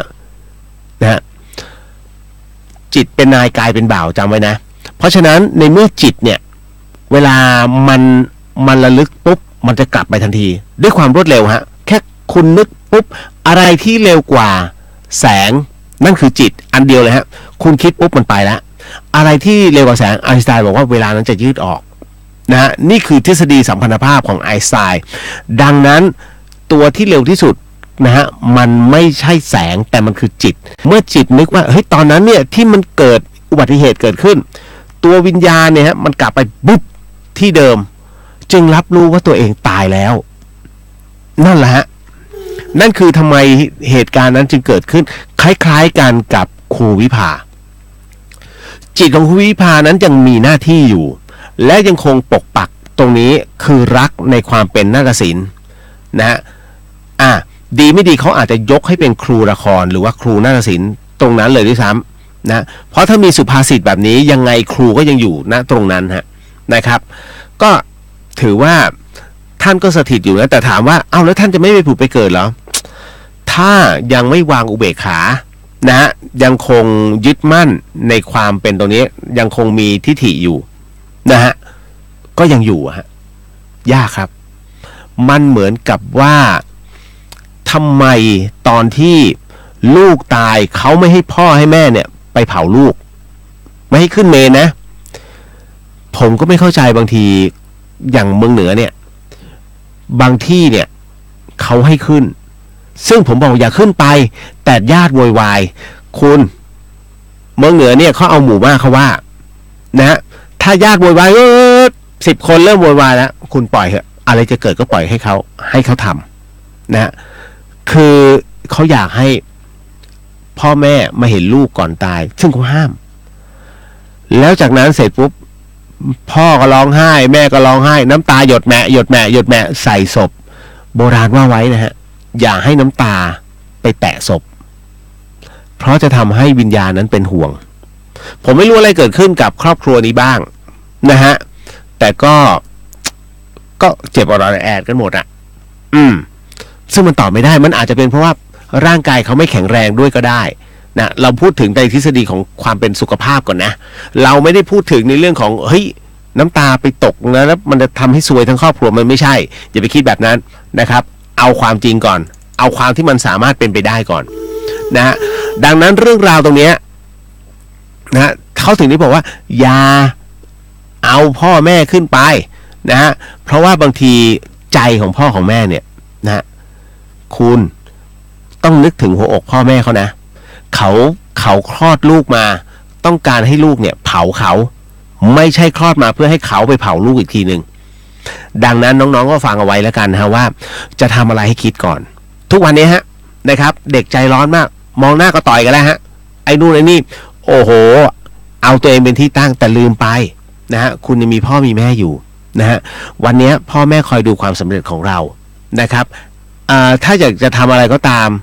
เอาแค่พอหอมปากหอมคอพอเป็นประสบการณ์แต่อย่าถลำตัวเองลงไปฮะนะครับเพราะฉะนั้นเนี่ยมันมีอีกหลายคนที่รอดูคุณอยู่นะครับแล้วถ้าวันหนึ่งที่คุณประสบผลสำเร็จเขาจะดีใจมากนะครับอันนี้บอกเอาไว้เอาล่ะเดี๋ยวเท่านี้ก่อนเดี๋ยวขอทักทายก่อนแล้วเดี๋ยวไปเข้าข่าวแล้วไปเรื่องหลอนต่อฮะนะฮะคุณตึ๊ดนะฮะต่อมาฮะเดี๋ยวนะเพื่อนผมมาแซวฮะบักขวัญผีมาจ้าคุณอนันต์รายงานตัวครับผมนะฮะมาด้วยน้ำใสน่ากลัวค่ะนะฮะมันก็น่ากลัวเพราะว่า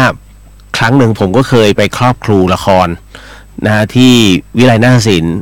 นะตอนนั้นวังหน้านะฮะโอ้โหคุณเอ้ยผมครอบครูหน้าศิลป์ครอบครูละครเนี่ย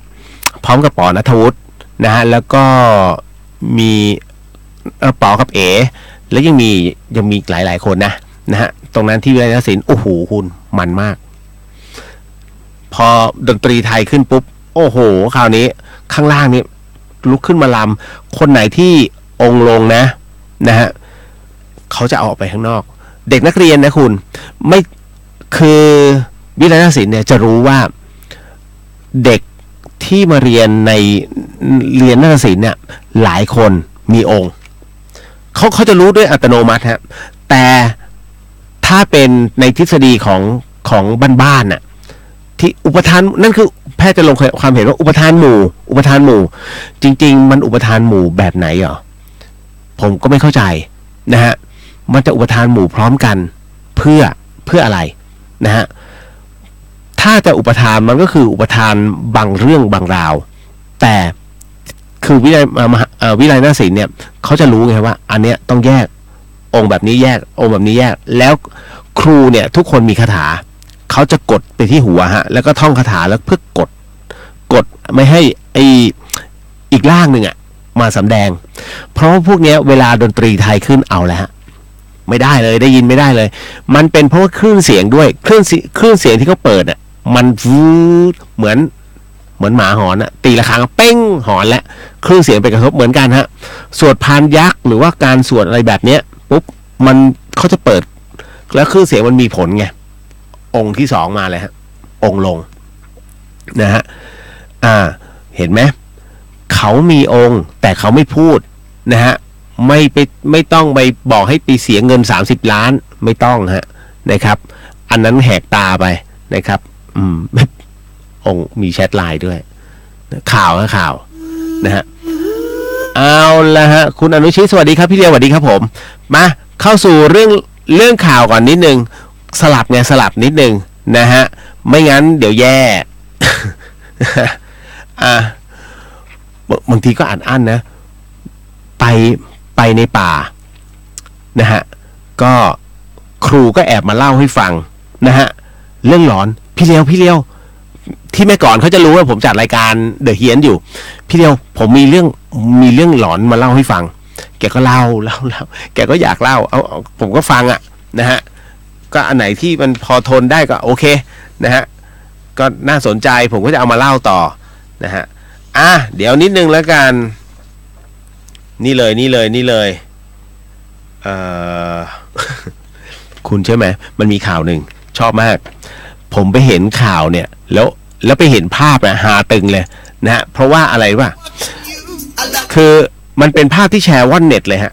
คือมันเป็นการลงบันทึกประจำวันของตำรวจของตำรวจที่ลงบันทึกประจำวันนะฮะ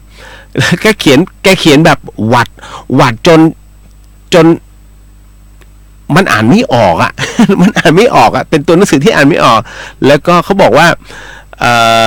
เขียนแบบหวัดจนอยากจะอ่านออกนะฮะแนะติดตามตัวคนเขียนมาอ่านให้ฟัง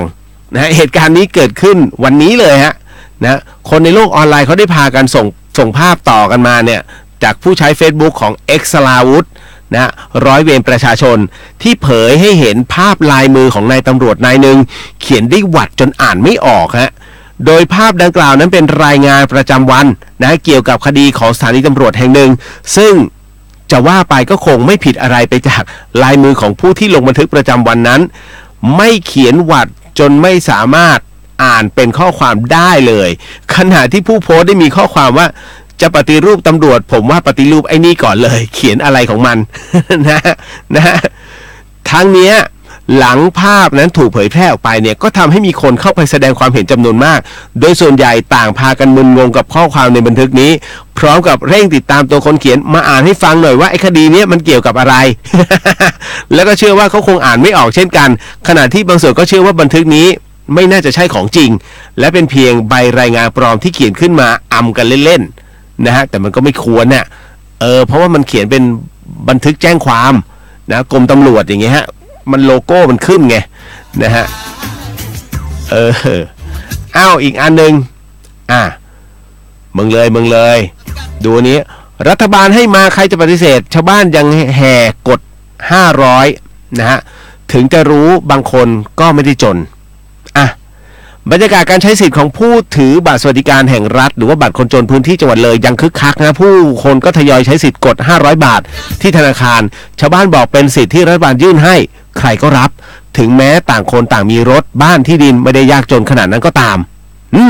นะฮะผู้สื่อข่าวรายงานว่าบรรยากาศที่ตู้ ATM ของแบงก์กรุงไทยสาขาด่านซ้ายจังหวัดเลยนั้นในช่วงเช้ายังคงมีชาวบ้านและผู้สูงอายุต่างๆเนี่ยทยอยกันเข้าคิวกันกดบัตรสวัสดิการแห่งรัฐอย่างต่อเนื่องวันละ300 คนโดยในวันนี้ชาวบ้านยังเข้าแถวกดเงินค่าเช่าบ้านผู้สูงอายุนะฮะงวดแรก400 บาทที่เริ่มต้นตั้งแต่วันนี้และวันที่21ธันวาคมนี้รัฐบาลจะแจกค่าเดินทางรักษาสุขภาพผู้สูงอายุ 1,000 บาทต่อคนด้วยส่วนค่าไฟฟ้าและค่าน้ำนั้นตั้งแต่18กุมภาพันธ์ปีหน้าโดยจากการสำรวจผู้สื่อข่าวพบว่าผู้ถือครองบัตรสวัสดิการแห่งรัฐนั้นหรือบัตรคนจนบางรายดูค่อนข้างมีภูมิฐานสวมใส่สร้อยคอทองคำและยังพบว่าจำนวนกว่าครึ่งนั้นมีบ้านมีรถและก็ลูกหลานที่มีอาชีพการงานที่ดีผู้สื่อข่าวก็ยังรายงานสอบถามชาวบ้านรายหนึ่งฮะว่าที่ได้มากดเงินสดในครั้งนี้เปิดเผยตนเอาบัตรสวัสดิการของพ่อแม่ที่มีอายุเกิน60 ปีมากดเงินซึ่งส่วนใหญ่ก็จะยกกันมาทั้งหมู่บ้านแต่ละคนก็มากดเงินส่วนใหญ่ก็ไม่ได้อยู่ในฐานะที่ยากจนเท่าไหร่เพราะหลายคนก็มีรถมีบ้านนะมีที่ดินที่ถือครองเป็นของตัวเองเพียงแต่เมื่อได้รับสิทธิ์ก็มาใช้สิทธิ์ก็แค่นั้นมันก็พูดถูกกันเนาะประเด็นดังกล่าวนั้นทำให้ตนมองว่ารัฐบาลที่มอบเงินสวัสดิการให้นั้นเนี่ยควรคำนึงถึงแต่ผู้สูงอายุ 60-65 ปีขึ้นไปแต่กลับไม่มีการตรวจสอบว่าฐานะแต่ละบ้านนั้นยากจนหรือขาดสนจริงหรือเปล่าโดยเฉพาะวันนี้ที่หมู่บ้านของตนเนี่ยผู้อยู่ห่างจากอำเภอด่านซ้าย20 กว่าโลรวมตัวกันมาเป็นกลุ่มแต่ก็ใช่ว่าทุกคนจะมีฐานะยากจนจริงๆเพราะก็ขับรถปิกอัพมากดเงินก็มีขนาดพ่อค้าแม่ค้าเปิดร้านขายของในตลาดเทศบาลร่ำรวยอยู่ก็ยังเดินเข้าแถวมากดนะฮะคุณใช่ไหมผมก็ไม่รู้นะว่าเขาวัดความจนจากอะไรอย่างถ้าคุณคือบางคนเนี่ยมีรายได้น้อยก็จริงนะฮะแต่คุณเข้าใจใช่ไหมว่าถ้าคุณเสียเงินให้กับประกันสังคมปุ๊บคุณจะไม่ได้สิทธิ์ของบัตรคนจนเลยซึ่งผมงงมากตรงนี้เฮ้ยคนที่เขาใช้บัตรประกันสังคมใช่ว่าจะมีฐานะรวยหรือว่าระดับปานกลางนะฮะไม่ใช่ผมมองว่าอันเนี้ยผิดพลาดอย่างแรงเพราะว่าคนที่เขาทำประกันสังคมเนี่ยเขาไม่ต้องการใช้สิทธิ์30 บาทหรือว่าบัตรทองเพราะคุณภาพของยาที่มันให้เนี่ยโรงพยาบาลให้เนี่ยต่างกันนะคุณเดี๋ยวนะคุณผู้ฟังหลายคนเข้าใจใช่ไหมฮะนะฮะบัตรทองที่คุณจะได้รับยานั้นได้รับยาไม่เต็มที่นะฮะตัวยาคนละอย่างกับบัตรประกันสังคมแต่ในขณะเดียวกันบัตรทองนั้นได้รับสิทธิพิเศษมากกว่าประกันสังคมนะฮะรู้ใช่ป่ะหรือไม่รู้ประกันสังคมเนี่ยยังได้รับสิทธิ์น้อยกว่าบัตรทองเฮ้ยงงมากผมก็งงมากนะฮะแต่ถ้าใครทำบัตรประกันสังคมแล้วคุณจะไม่ได้รับสิทธิของบัตรคนจนเลยอันนี้งงหนักเลยนะฮะเนี่ยมันเป็นเรื่องที่น่าแปลกของรัฐบาลคิดใหม่ไหมนะฮะเอารายได้ประชากรนะฮะมาสำรวจนิดนึงในเขตตำบลเทศบาลอะไรต่างๆนานาเนี่ยเขาก็มีเจ้าหน้าที่อยู่ นะอบตทำงานบ้างก็ได้นะฮะเล่นแต่ Facebook ก็ไม่ดีนะครับเพราะฉะนั้นก็สำรวจตรงนี้แล้วก็ส่งให้ส่วนกลางไปในกรมบัญชีกลางก็รับไปก็จบนะฮะเนี่ยพอรู้มากแล้วมันเป็นไงผมหมดแล้วพอแล้วมามันก็มีข่าวแล้วพอแล้วเหนื่อยนะฮะไปบอกแล้วกรรมใครกรรมมันนะฮะจะทำยังไงก็แล้วแต่เพราะฉะนั้นเนี่ยทุกสิ่งอันของฟรีมันไม่มีในโลกผมถือว่าตอนนี้เทศกาลการโกหกแห่งชาติเริ่มขึ้นแล้วฮะคนนู้นคนนี้สัญญาจะให้นู้นให้นี้คุณดูแล้วกันเอางี้นิดนึงนะการเมืองเล็กๆขอเข้าการเมืองเล็กๆแต่ผมไม่บอกว่าจะไปอะไรใครทั้งนั้นแต่ให้ดูว่าที่ผ่านมาเนี่ยประเทศไทยเป็นแบบไหนอย่างไรแล้วเราได้ความจริงจากที่ผ่านๆมาแค่ไหนประเทศชาติพัฒนาแบบไหนผมก็ยังไม่เห็นว่าพัฒนาไปมากไอ้พรรคนู้นขึ้นมาก็งี้ประเทศชาติเหมือนเดิมนะไอ้พรรคนั้นขึ้นมาสัญญาณดูงี้ประเทศชาติเหมือนเดิมที่สำคัญที่น่าแปลกมากก็คือคุณเชื่อไหมว่าอินเดีย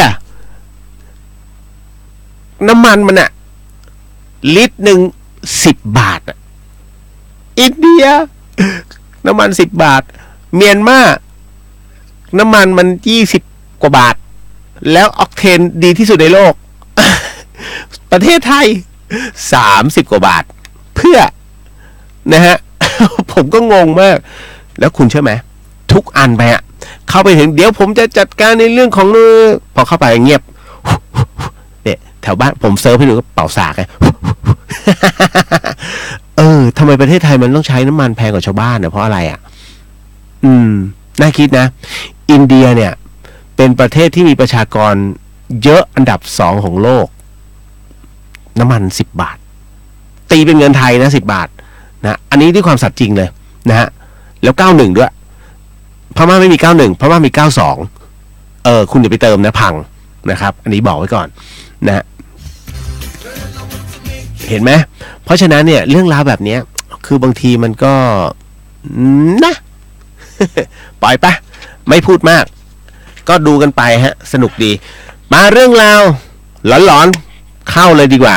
นะฮะกับเดอะเฮียนครับคุณผู้ฟังครับ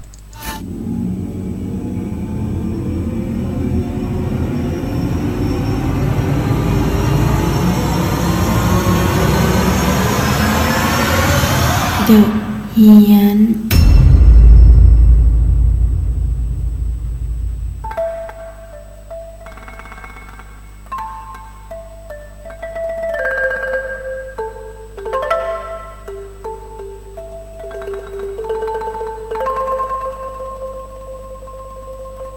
รายการนี้ไม่เหมาะกับเด็กอายุต่ำกว่า15 ปีและตุ๊กแต๋วที่แฝงตัวมาหากินในพระศาสนาผู้ปกครองหรือพระผู้ใหญ่ควรพิจารณาในการรับฟัง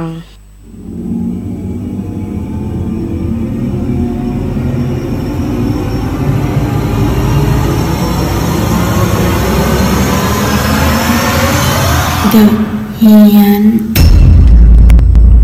เข้าสู่เดอะเฮียนฮะคุณผู้ฟังครับเป็นประจำทุกค่ำคืนนะฮะตั้งแต่วันจันทร์จนถึงวันศุกร์เลยฮะสนับสนุนเรื่องร้อนโดยนะนี่มานี่ ไปคว้ารายการสดไม่อายใครฮะ นาอีเซรั่มแชมพูนี่เลยนี่แชมพูที่ลดการหลุดร่วงของเส้นผมนะฮะนี่เลยตึงเอาละฮะคุณผู้ฟังครับสิ่งที่ผมกำลังจะเล่าให้คุณผู้ฟังได้ยินได้ฟังเรื่องราวต่อไปนี้นั้นอย่าเชื่อฮะให้ฟังหูไว้หูแล้วก็ใช้วิจารณญาณทุกครั้งในการรับฟังเรื่องราวประเภทนี้ข้อสำคัญอยากให้คุณผู้ฟังได้ฟังเป็นนิยายครับเพราะว่าเรื่องที่ผมกำลังจะเล่าต่อไปนี้เป็นเรื่องราวที่ติงนะฮะน้องติงนั้นส่งมาให้เรื่องนี้ชื่อว่าหลอนเพื่อนฮะและเรื่องราวนะตรงนี้ที่น้องให้ผมเป็นผู้ถ่ายทอดให้กับคุณผู้ฟังได้ยินได้ฟังเรื่องราวนั้นเธอเล่าว่า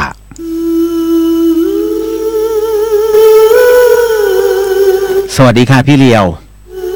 น้องติงนะฮะบอกสวัสดีค่ะพี่เลียวหนูขอเล่าเรื่องที่ไปได้เจอมาด้วยตัวเองซึ่งมันไม่น่าเชื่อว่าจะเป็นเรื่องจริงไปได้ทำให้หนูกลัวมากนั่นก็คือติงบอกว่าหนูมีเพื่อนสนิทคนหนึ่งชื่อว่าบีนะฮะ เราเป็นเพื่อนกันมาตั้งแต่มัธยมฮะและเป็นคนบ้านเดียวกันนะฮะหมู่บ้านเดียวกันด้วยนะฮะบีมันเป็นคนน่ารักพี่เลียวสวยที่สำคัญมันชอบยั่วผู้ชายนะฮะมีผู้ชายมาตามจีบมันเยอะมากค่ะแต่มันก็ไม่เล่นกับใครสักคนนะฮะได้แต่หลอกให้เขาเลี้ยงโอ้โหนะฮะแล้วก็มาคุยให้หนูฟังซึ่งหนูก็เคยเตือนมันว่าอย่าไปทำแบบนั้นเพราะเราเป็นผู้หญิงแต่มันก็ไม่ฟังค่ะพี่เลียวบีเป็นแบบนี้มาตลอดจนกระทั่งมาอยู่มหาวิทยาลัยเดียวกันนะคุณผู้ฟังครับตอนเนี้ยนะต้องบอกว่าปี3ของมหาวิทยาลัยแห่งหนึ่งซึ่งช่วงต้นเทอมฮะคุณผู้ฟังครับเขาบอกแล้วว่าช่วงต้นเทอมนั้นมันไปชอบพี่คนหนึ่งซึ่งเขามีแฟนอยู่แล้วนะครับติงบอกว่าแต่มันอยากคบกับเขาอีกคนหนึ่งซึ่งพี่คนนี้เขาก็สนใจอยู่ด้วยค่ะหนูคิดว่าบีมันคงเอาพี่คนนี้เป็นแฟนแล้วล่ะจนกระทั่งบีมันมาบอกหนูอีกทีที่หอนะว่ามันท้องค่ะพี่เลียวพอมันบอกแบบนี้หนูก็อึ้งนะฮะติงบอกว่าหนูอึ้งมากถามมันว่าใครเป็นพ่อมันก็ไม่บอกสุดท้ายมันชวนหนูออกไปข้างนอกค่ะพี่เลียวแล้วพี่เลียวรู้ไหมมันชวนหนูไปไหนมันพาหนูไปร้านเหล้าค่ะหนูก็ตกใจบอกไปว่าเฮ้ยท้องไส้แบบนี้เขาไม่ให้กินเหล้าเดี๋ยวกระทบเด็กแต่มันไม่ฟังนะพี่เลียวหนูก็ห่วงเพื่อนคือบีมันคงจะสุดๆแหละนะฮะจนกระทั่งคืนนั้นวันนั้นฮะมันกินจนแบบเมาหนักมากแต่หนูไม่กินนะฮะเพราะว่าต้องคอยดูแลมันหนูต้องพามันมานอนที่ห้องหนูเลยพี่เลียวแล้วคราวนี้พอมาถึงห้องนะฮะติงเขาบอกว่าพอมันมาถึงห้องเนี่ยบีมันก็นั่งที่พื้นแบบหมดสภาพเลยค่ะนั่งคอตกมันก็นั่งนิ่งๆแล้วก็บอกว่ากูจะเอาเด็กออกติงบอกว่าหนูก็ตกใจมากที่มันพูดแบบนั้นแล้วหนูก็ห้ามมันเพราะหนูก็ยังไม่รู้ว่าใครเป็นพ่อเด็กเลยหนูก็เลยถามมันว่าเฮ้ยกูถามจริงๆบีใครเป็นพ่อเด็กพอถามไปปุ๊บเนี่ยมันก็นั่งร้องไห้ครับพี่เดียวแล้วบีมันก็บอกว่ามันก็ไม่รู้เหมือนกันหนูก็ยิ่งงงใหญ่เลยหนูก็เอ่ยชื่อพี่คนนั้นน่ะที่มันคบด้วยอ่ะมันก็บอกมันก็ไม่แน่ใจหนูเลยถามว่าเฮ้ยแล้วตกลงมึงมีแฟนกี่คนมันนิ่งอยู่พักหนึ่งฮะติงบอกว่าบีนิ่งอยู่พักหนึ่งแล้วมาพูดมาคำหนึ่งหนูอึ้งเลยมันพูดมาประโยคนึงหนูอึ้งเลยครับพี่เลียวมันบอกว่ากูโดนข่มขืนฟังให้ดีนะฮะ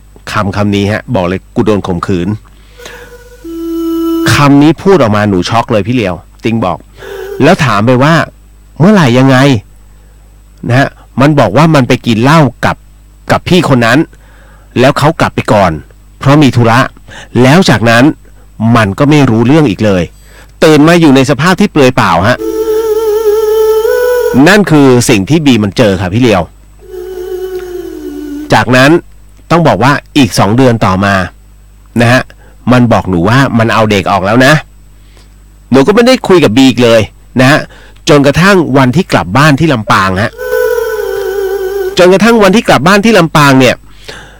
ติงบอกว่าหนูก็นั่งอยู่หน้าบ้านแล้วก็เห็นบีมันขี่รถผ่านไปนะหนูก็โทรถามมันว่าเฮ้ยไปไหน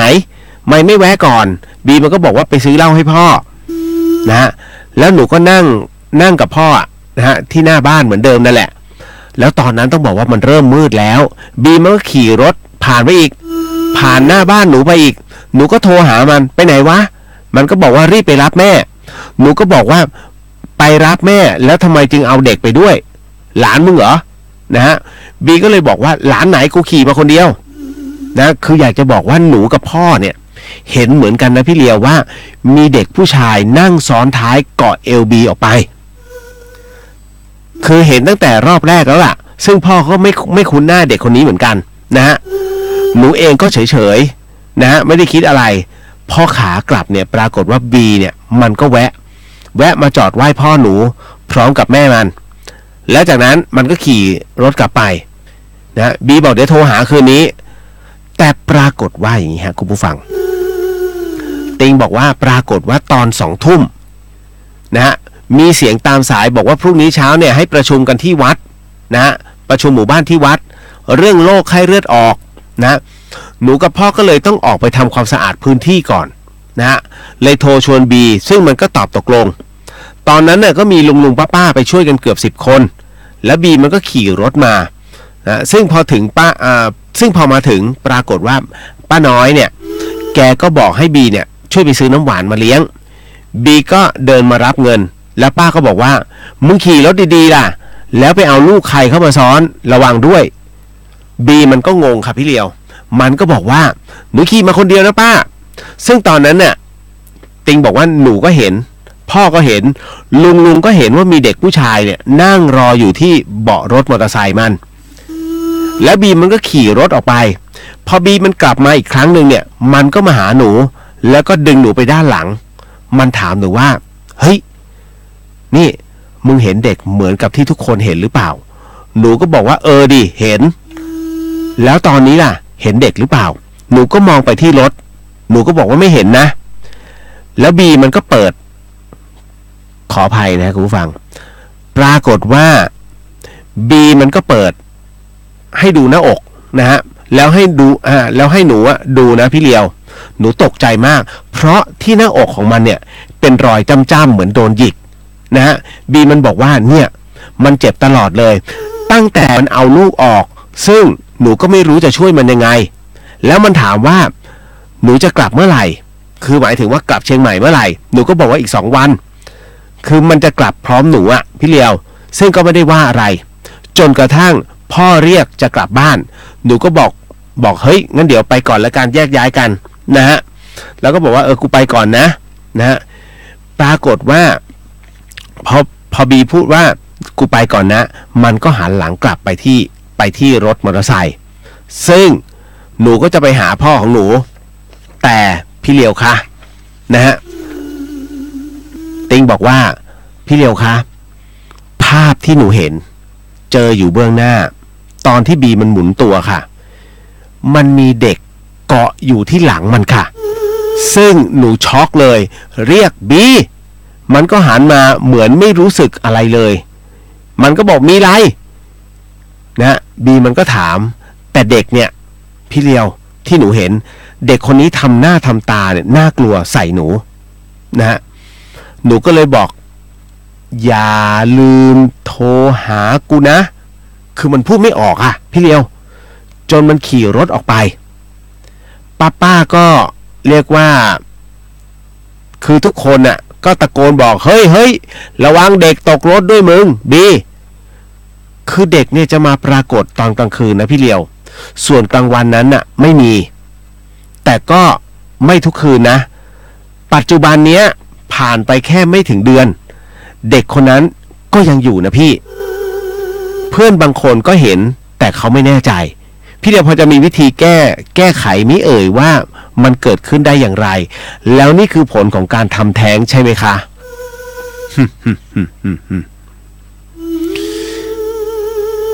ใช่ครับบอกเลยฮะผมจะบอกว่าเรื่องของบีเรื่องของน้องติงเนี่ยที่เล่าเกี่ยวกับบีเนี่ยมันไม่ใช่ครั้งแรกนะที่ผมเล่าเรื่องของการทำแท้งนะฮะมีน้องไม่น้อยนะฮะคือเรียกว่าร่วมครึ่งร้อยที่เดินมาหาผมที่ธรรมสถานแล้วก็มาปรึกษาเรื่องราวแบบนี้ซึ่งผมจะไม่เปิดเผยชื่อใครสักคนหนึ่งนะฮะก็จะให้คำแนะนำเขาไปว่า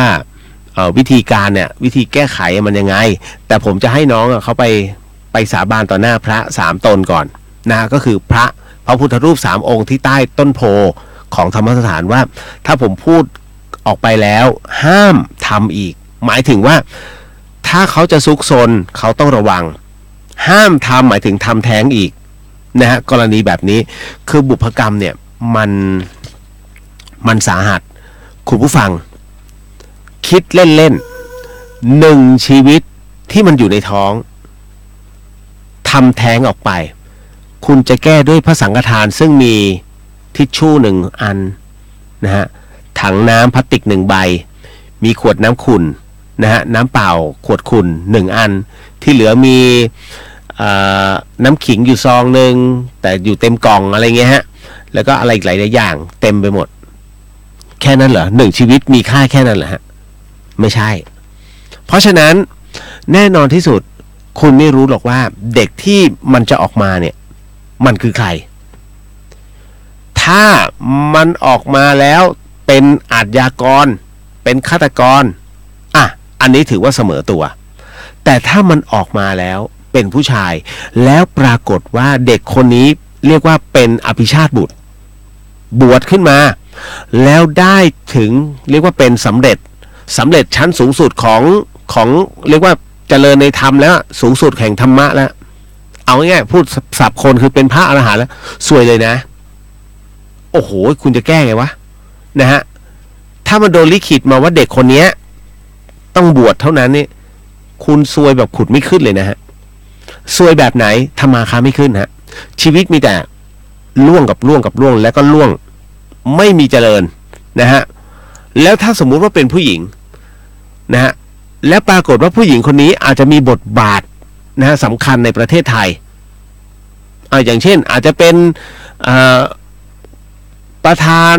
เกี่ยวกับในเรื่องของสิทธิสตรีหรือว่าไอ้นู่นไอ้นี่นะในการพัฒนาต่อไปซวยเลยนะเพราะนั่นคือมันโดนกำหนดว่าให้เป็นบุคคลสำคัญนะฮะแล้วก็ทำประโยชน์ให้กับประเทศเพราะฉะนั้นคนเป็นแม่จะสวยมากเนี่ยฮะทำ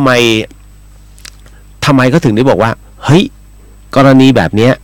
นะฮะมันจึงมีผลกระทบทั้งแม่และทั้งผู้หญิงและผู้ชายก็คือส่วนใหญ่เป็นผู้หญิงมากกว่า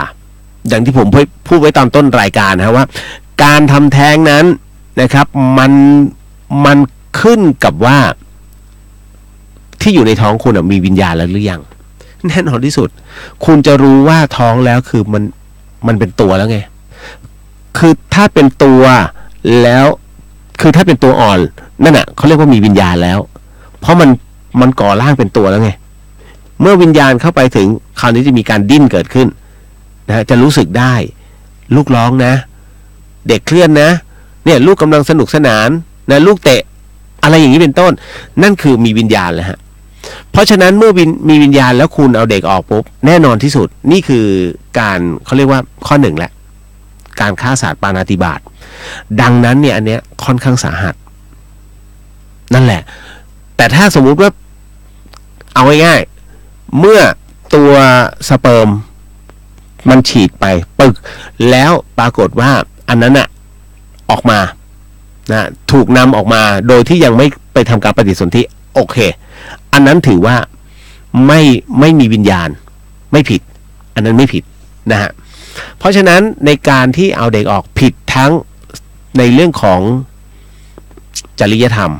ผิดในเรื่องของกฎหมายนะฮะทางโลกแน่นอนที่สุดมันมีกฎหมายรองรับอยู่แต่ถ้าทางธรรมนั่นคือตัวกรรมที่รองรับคุณอยู่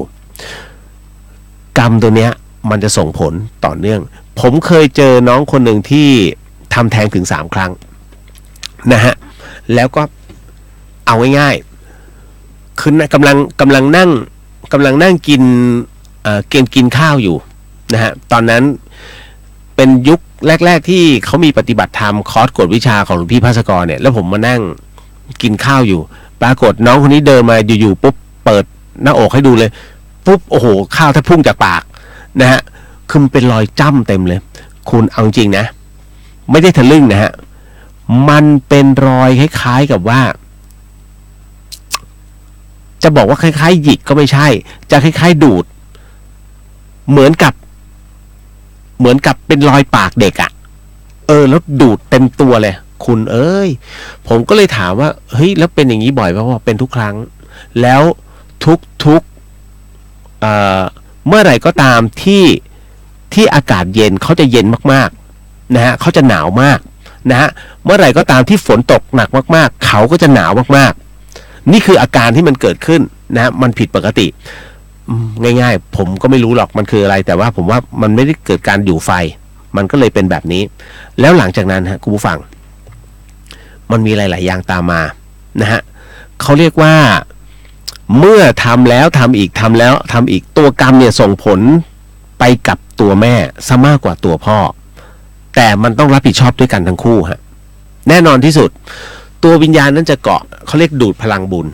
เมื่อไหร่ก็ตามที่คุณไปได้รับอานิสงส์ผลบุญปุ๊บผลบุญจะถูกหารทันทีทำ3 ครั้งถูกแบ่ง3 คนนะฮะเพราะฉะนั้นต่อให้คุณทำดีมากน้อยแค่ไหนความดีของคุณถูกแบ่งด้วยบุญฮะดังนั้นเนี่ยถ้าถึงได้บอกมันมีเคล็ดลับก็คือว่าบอกไม่ได้ลืมไปห้ามพูดออกอากาศนะฮะเอาเป็นว่า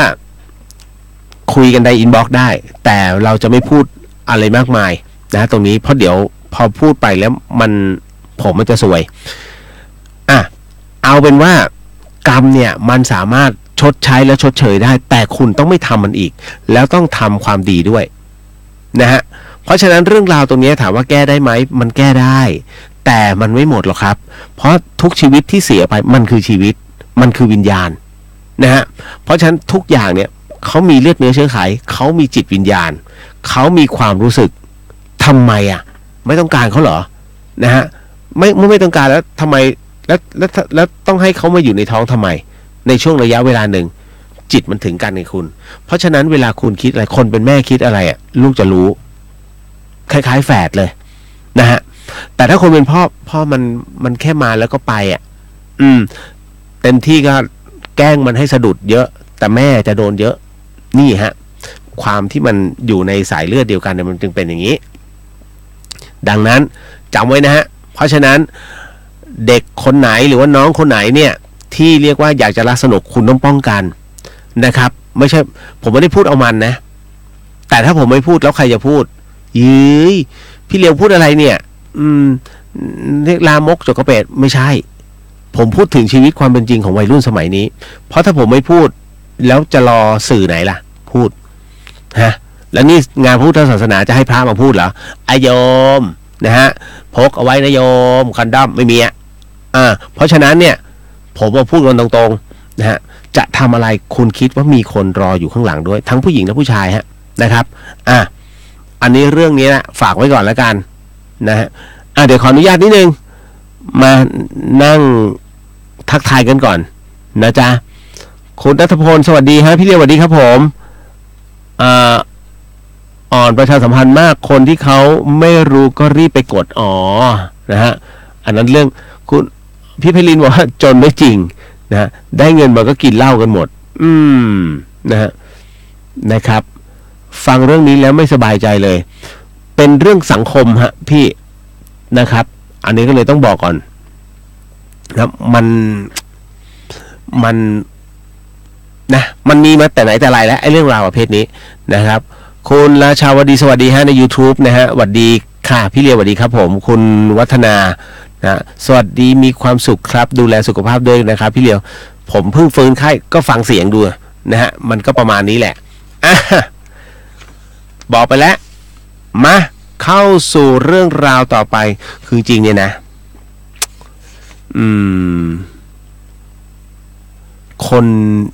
คนที่คลอดลูกมันจะมีภาวะหนึ่งซึ่งคุณชมพู่เขาเจอฮะชมพู่อริยาเป็นโรคซึมเศร้าคุณระวังนะเพราะฉะนั้นมันมีหลายโรคตามมาด้วยนะครับเนี่ยเดี๋ยวนะแป๊บหนึ่งเดี๋ยวผมยังไม่ได้ตอบคำถามน้องเลยมัวแต่ไปเรื่องนู้นเรื่องนี้ติงฟังอยู่ใช่ไหมอยู่ป่ะหรือว่าอยู่ลำปางเนี่ยแป๊บหนึ่งนะฮะตึ๊ดเขาบอกว่าเดี๋ยวเด็กคนนั้นยังอยู่เพื่อนบางคนเป็นแน่ใจพี่เลียวพอจะมีวิธีแก้ไขไหมเอ่ยว่ามันเกิดขึ้นได้อย่างไรเหตุการณ์นี้ที่มันเกิดขึ้นก็เพราะว่ามันคือเด็กของเขาเป็นลูกของเขานะฮะแล้วอันนึงก็คือว่า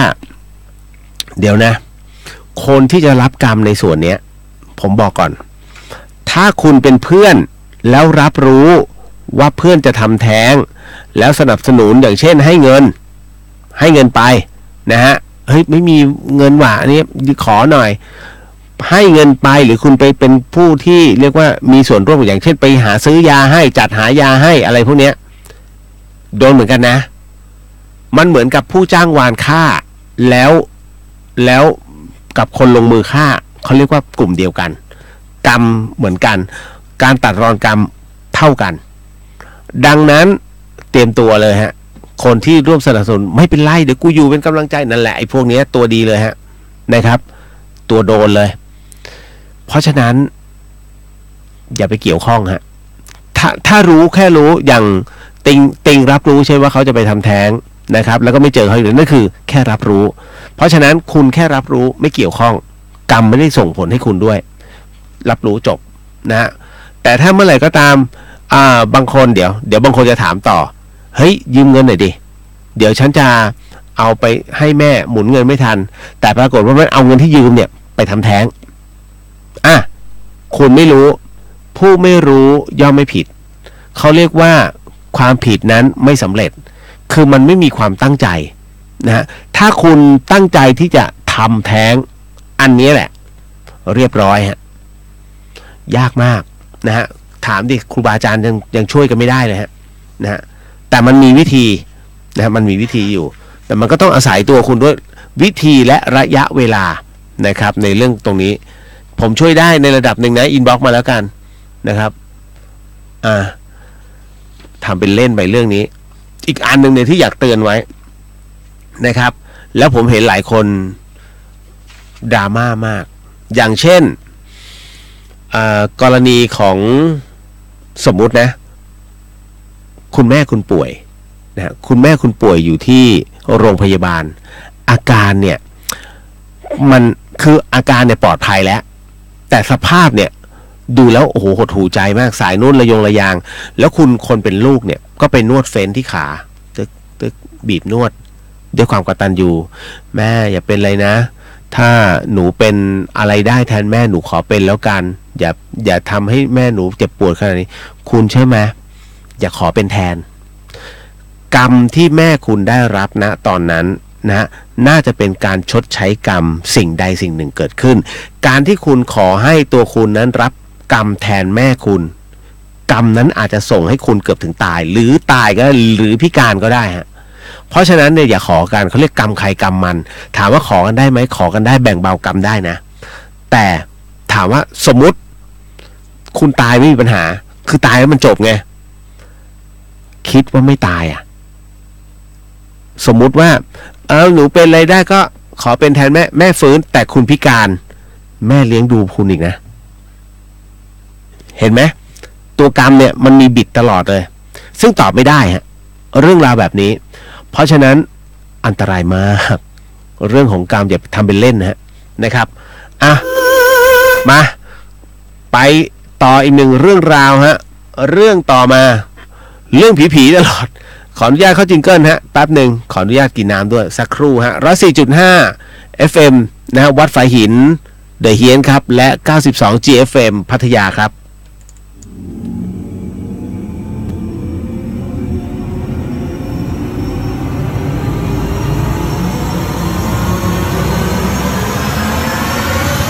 เดอะเฮียน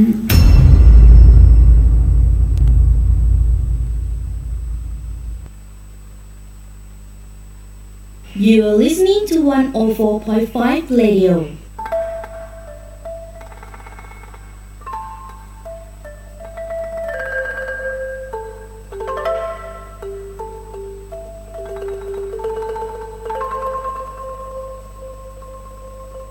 รายการนี้ไม่เหมาะกับเด็กอายุต่ำกว่า 15 ปี และตุ๊กแต๋วที่แฝงตัวมาหากินในพระศาสนา ผู้ปกครองหรือพระผู้ใหญ่ควรพิจารณาในการรับฟัง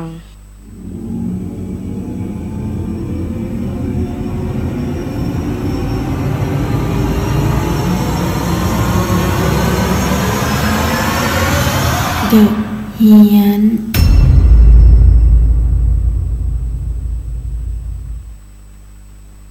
นิดนึงฮะคุณวัฒนยูถามใน YouTube นะฮะแล้วคนที่มารับรู้ทีหลังโดยเพื่อนมาเล่าให้ฟังจะต้องมีส่วนรับกรรมด้วยหรือเปล่าครับไม่ฮะไม่เกี่ยวเลยนะฮะเดี๋ยวก่อนต้องถามก่อนว่ารับรู้เรื่องอะไรหมายถึงว่าคนของเรา นะฮะทำแท้งหรือว่าเพื่อนเขาทำแท้งหรือว่าการเล่าสนุกถ้าเล่าสนุกเนี่ยไม่มีปัญหาแต่ว่าบอกว่าคนของเราไปทำแท้งแล้วคุณมารับรู้ซึ่งคุณไม่รู้มาก่อนก็ไม่มีปัญหาเพราะว่าเราแค่รับรู้กรรมไม่ได้ส่งผลนะตรงนี้เลยฮะเพราะเราไม่ได้มีส่วนร่วมในตัวกรรมตรงนั้นกรรมเนี่ยจะเกิดขึ้นได้ก็ต่อเมื่อมีเจตนาตัวเดียวเลยฮะคำว่าเจตนานี่คือตัวเดียวนะฮะเอาละไปเข้าสู่เรื่องหลอนกันประจำค่ำคืนนี้ฮะคุณผู้ฟังครับ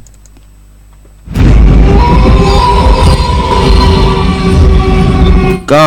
สนับสนุนเรื่องราวหลอนๆแบบนี้โดยนาอีเซรั่มแชมพูฮะตั้งหนึ่งแชมพูที่ลดการหลุดร่วงของเส้นผม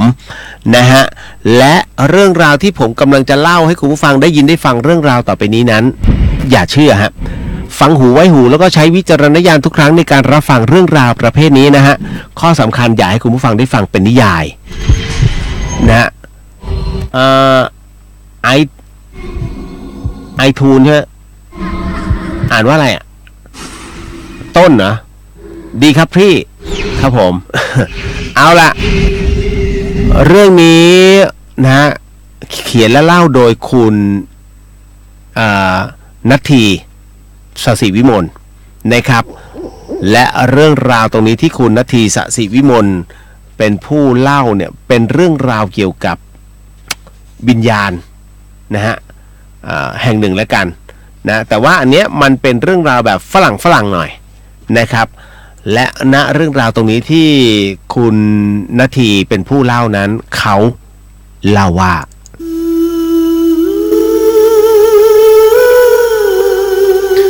เขาบอกอย่างนี้ครับว่า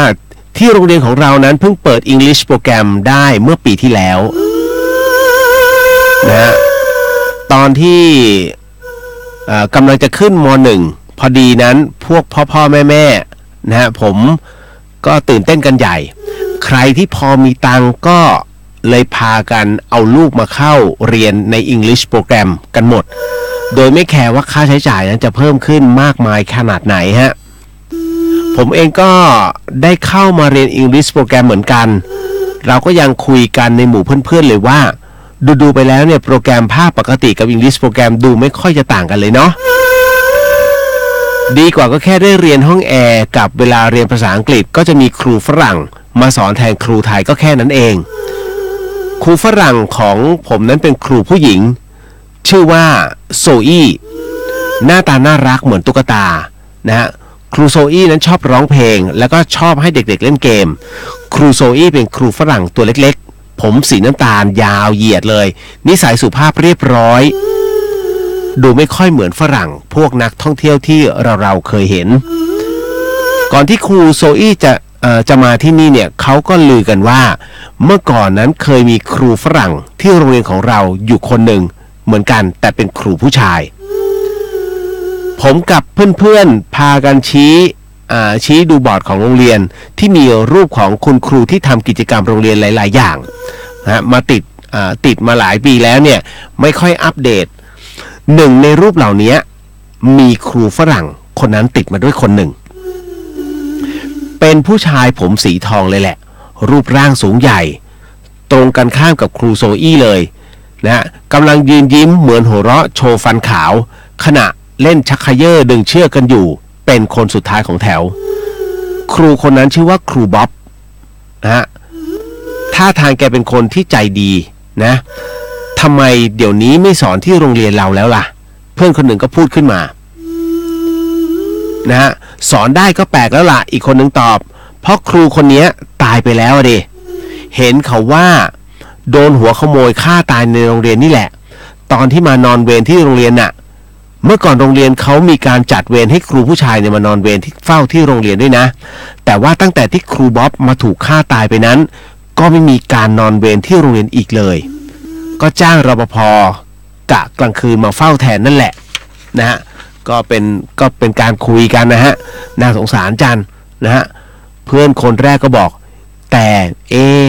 ครูคนนี้หรือเปล่าที่เขาลือกันว่าเป็นผีครูเวรที่ชอบเดินตรวจตามตึกเรียนนะฮะปรากฏว่าก็มีเสียงเพื่อนก็สนับสนุนว่าใช่พวกที่มาทำกิจกรรมกลางคืนเนี่ยเห็นกันบ่อยนี่ไงเขาถึงได้บอกกันว่าห้ามอยู่ทำกิจกรรมเกิน20:00 น หลัง2 ทุ่มลุงรปภยังกลัวเลยขนาดรีบปิดตึกแล้วก็ออกไปเฝ้าที่หน้าโรงเรียนทีเดียวไม่ค่อยเข้ามาเดินตรวจอีกเพราะเจอผีครูบ๊อบนี่แหละนาทีบอกว่าผมก็เงียบไปนะเงียบกันไปครู่หนึ่งรูปครูบ๊อบที่บอร์ดเมื่อกี้เนี่ยยังดูใจดีอยู่เลยแท้ๆตอนนี้กลายเป็นดูหลอนๆน่ากลัวไปซะได้แล้วเราก็พากันเรียกว่าเดินจ้ำออกจากตรงนั้นทันทีโดยไม่ได้นัดหมายครับพูดถึงผีครูฝรั่งนั้นกันได้ไม่นานปรากฏว่าครูโซอี้คนน่ารักก็ลาออกไปมีครูผู้ชายคนใหม่มาแทนชื่อว่าครูเท็ดครูเท็ดคนนี้ตัวสูงผมทองทำให้ผมนึกถึงครูบ๊อบที่ตายไปแล้วขึ้นมาทันทีครูเท็ดคนนี้แรกๆก็ดูเงียบๆแต่เมื่อผ่านไป 2-3 เดือนปรากฏว่าครูเท็ดก็เริ่มเข้มงวดและดุขึ้นทุกทีไม่ค่อยคุยเล่นเหมือนกับครูโซอี้คนน่ารักของเราเลยครูเท็ดนั้นยังเคยตะคอกเพื่อนผมในห้องนะจนร้องไห้เพียงแค่เพราะว่าอ่านเสียงคำศัพท์ภาษาอังกฤษนะอ่านเสียงคำศัพท์ภาษาอังกฤษไม่ถูกใจครูเครียดกันจนหลายคนต้องไปบอกพ่อแม่ว่าไม่อยากเรียน English โปรแกรมแล้วเพราะครูดุมากตอนนั้นแม้แต่ผมเองก็ไม่ค่อยจะมีปัญหากับครูเท็ดพอเห็นเพื่อนๆอยากย้ายโปรแกรมกันเองเนี่ยก็เริ่มเขวๆไปเหมือนกันเรื่องราวก็เกือบจะบานปลายนะแล้วก็เรียกว่าเป็นเรื่องใหญ่โตเพราะพ่อแม่คุยกันแล้วก็นัดกันในกลุ่มไลน์เตรียมจะมาขอพบผอ.เรื่องพฤติกรรมของครูเท็ดแต่ยังไม่ทันมาปรากฏว่าครูเท็ดลาออกแล้วนะเพื่อนๆบอกผมในตอนเช้าของวันต่อมาครับเอ้ามาเร็วไปเร็วจังผมก็อุทานไปแล้วทีนี้ใครจะมาสอนเราข่าวดีก็คือครูโซอี้กลับมาสอนเราเหมือนเดิมจะด้วยเหตุผลอะไรก็ตามของผู้ใหญ่เราก็ไม่อาจรับรู้แต่ก็ได้เฮฮาพากันหาขนมมาเตรียมต้อนรับครูโซอี้กลับเมื่อถึงคาบเรียนกระทั่งเรื่องราวของครูเท็ดนั้นก็กระจายในเย็นวันนั้นเองผมได้ยินครูโซอี้คุยกับครูคนอื่นๆว่าจะพากันไปเยี่ยมครูเท็ดที่โรงพยาบาลในขณะที่ได้ยินพวกเด็กๆนักเรียนนั้นพูดกันว่าเมื่อคืนนี้ครูเท็ดกลับมาเอาของที่ลืมไว้แล้วเจอกับผีครูบ๊อบที่เดินเรียกว่าที่เดินย่อมๆอยู่บนตึกอาคารเรียนแกเลยวิ่งหนีแล้วปรากฏว่าจนป่านนี้ก็ยังพูดว่ามีผีตามมาตลอดทั้งที่ไม่มีใครแล้วไหนว่าครูบ๊อบใจดีทำไมพอเป็นผีแล้วดุจังใครคนหนึ่งพูดขึ้นมานะก็จำได้ไหมว่าครูบ๊อบเนี่ยขยันมากเวลาเป็นครูเวรก็จะเดินออกตรวจตลอดเพื่อกันขโมยเมื่อคืนนี้เขาว่ากันว่าครูเท็ดนั้นเข้าไปจะขโมยของที่ห้องพักครูแต่โดนผีครูบ๊อบเดินตามมาตลอดจนสติแตกไปเลยตอนนี้เลยรักษาตัวอยู่ที่โรงพยาบาลจิตเวช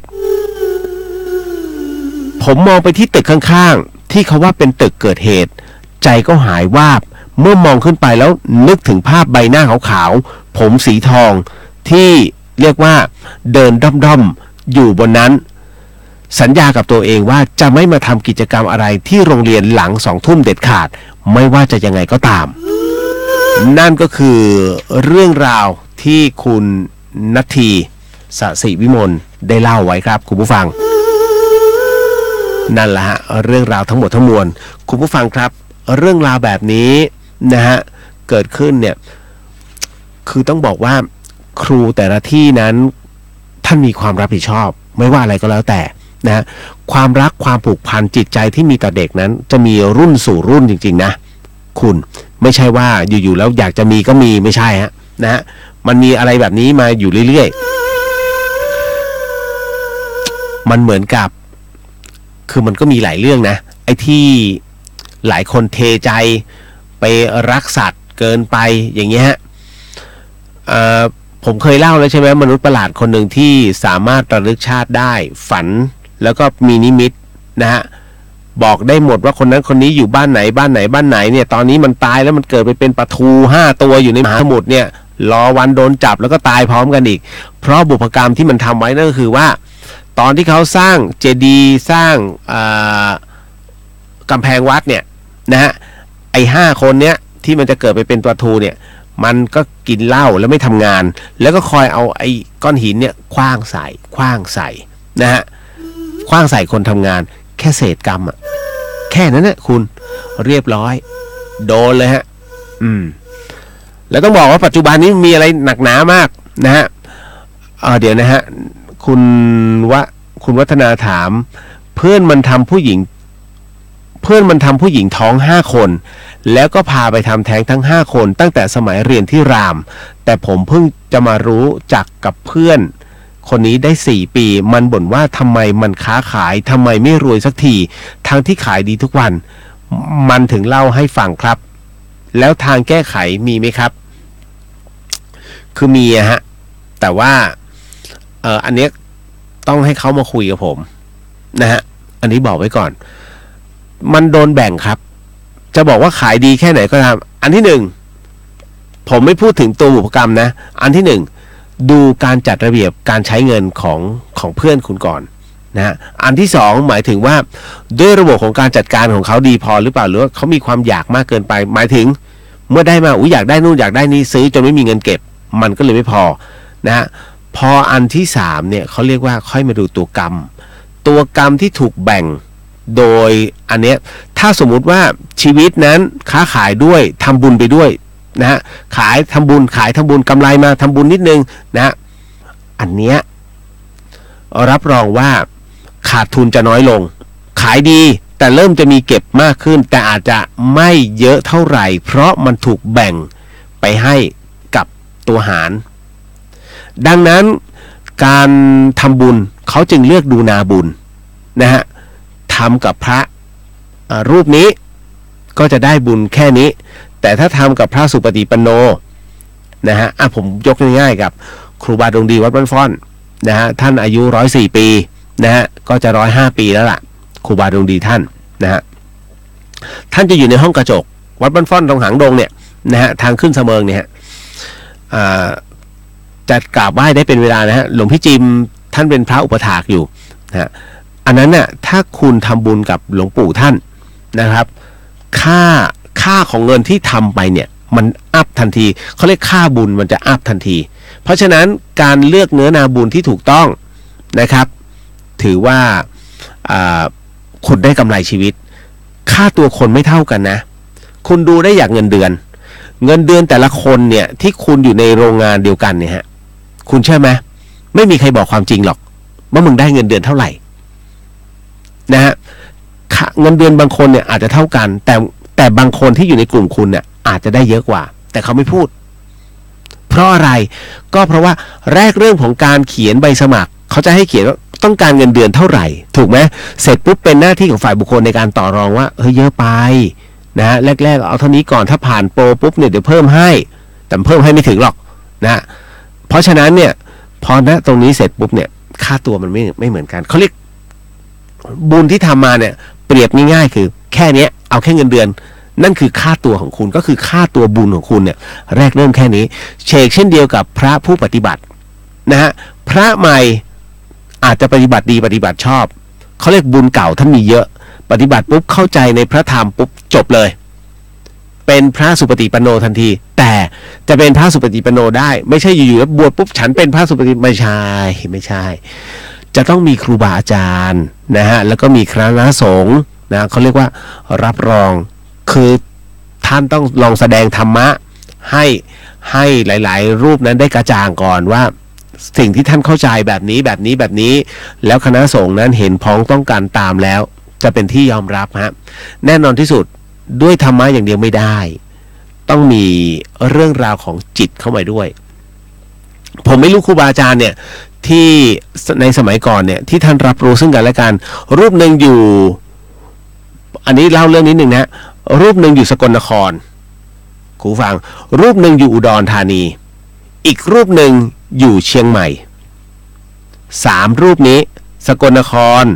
อุดรธานีแค่นี้ก็ต่างห่างกันแล้วนะแล้วมาเชียงใหม่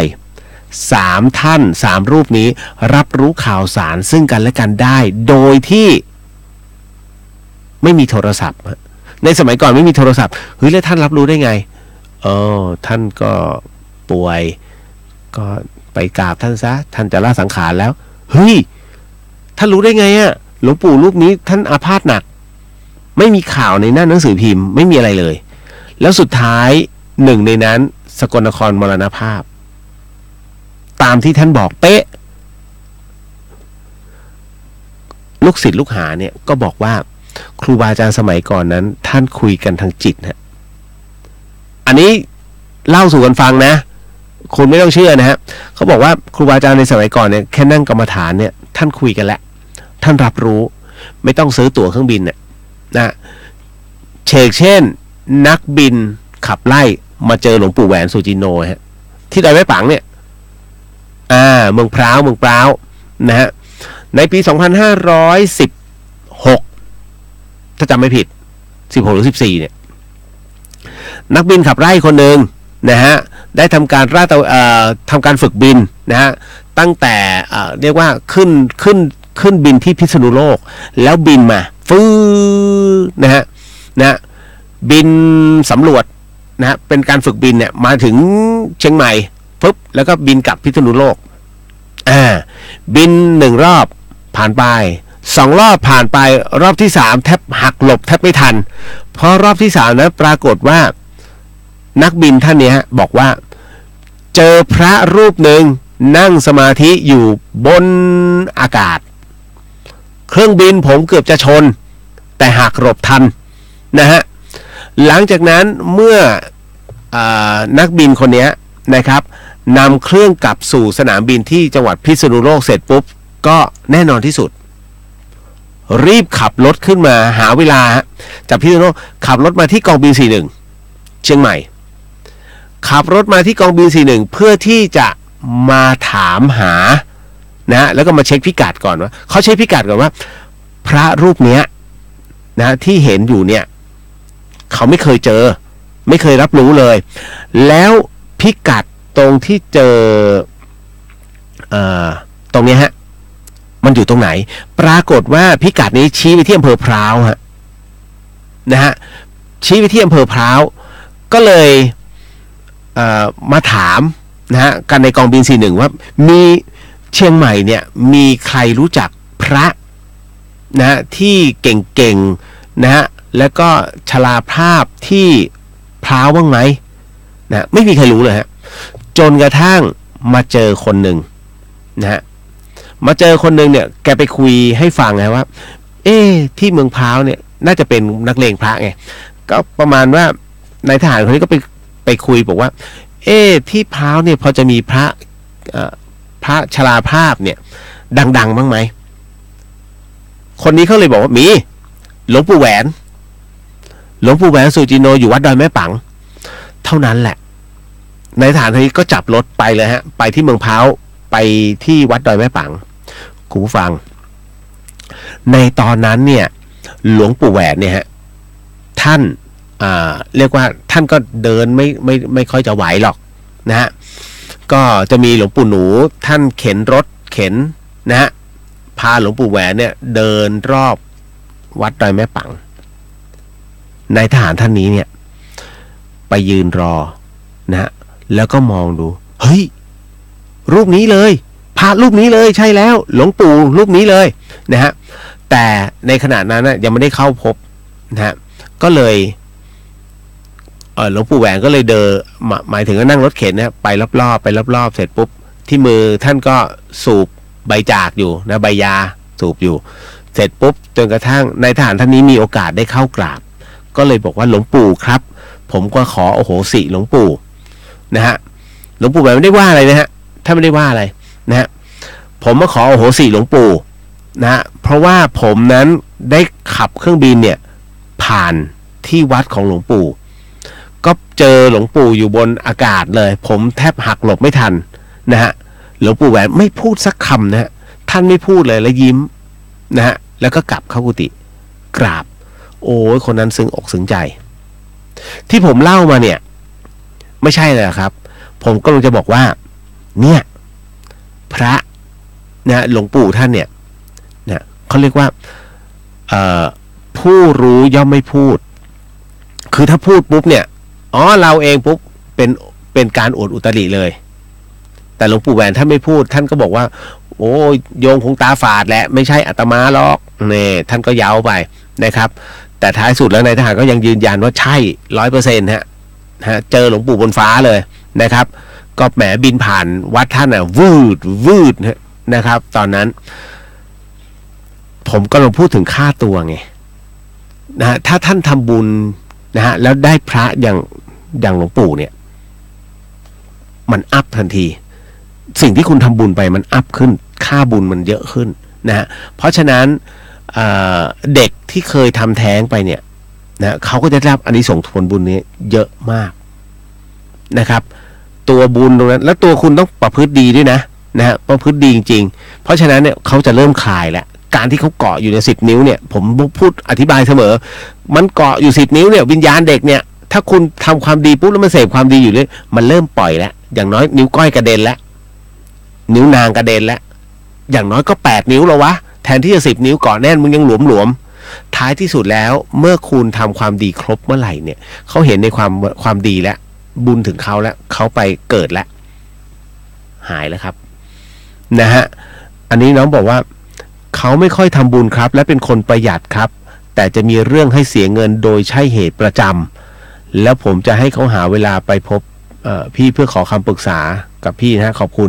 ได้ครับนัดผมล่วงหน้าหน่อยก็ดีนะฮะเพราะว่าด้วยนะตอนนี้ภารกิจมันเยอะมากนะฮะขอบพระคุณมากฮะคุณวัฒนาที่อุตส่าห์ส่งเรื่องราวดีๆแล้วขยายความตรงนี้ให้กับคุณผู้ฟังอีกหลายๆท่านได้รับฟังด้วยได้บุญนะ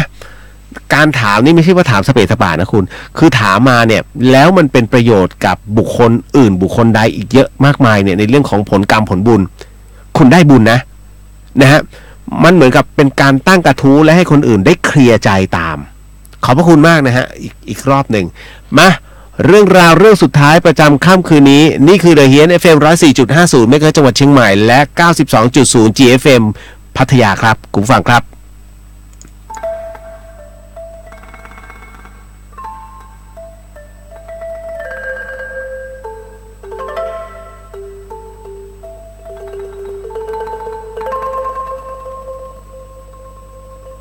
รายการนี้ไม่เหมาะกับเด็กอายุต่ำกว่า15 ปี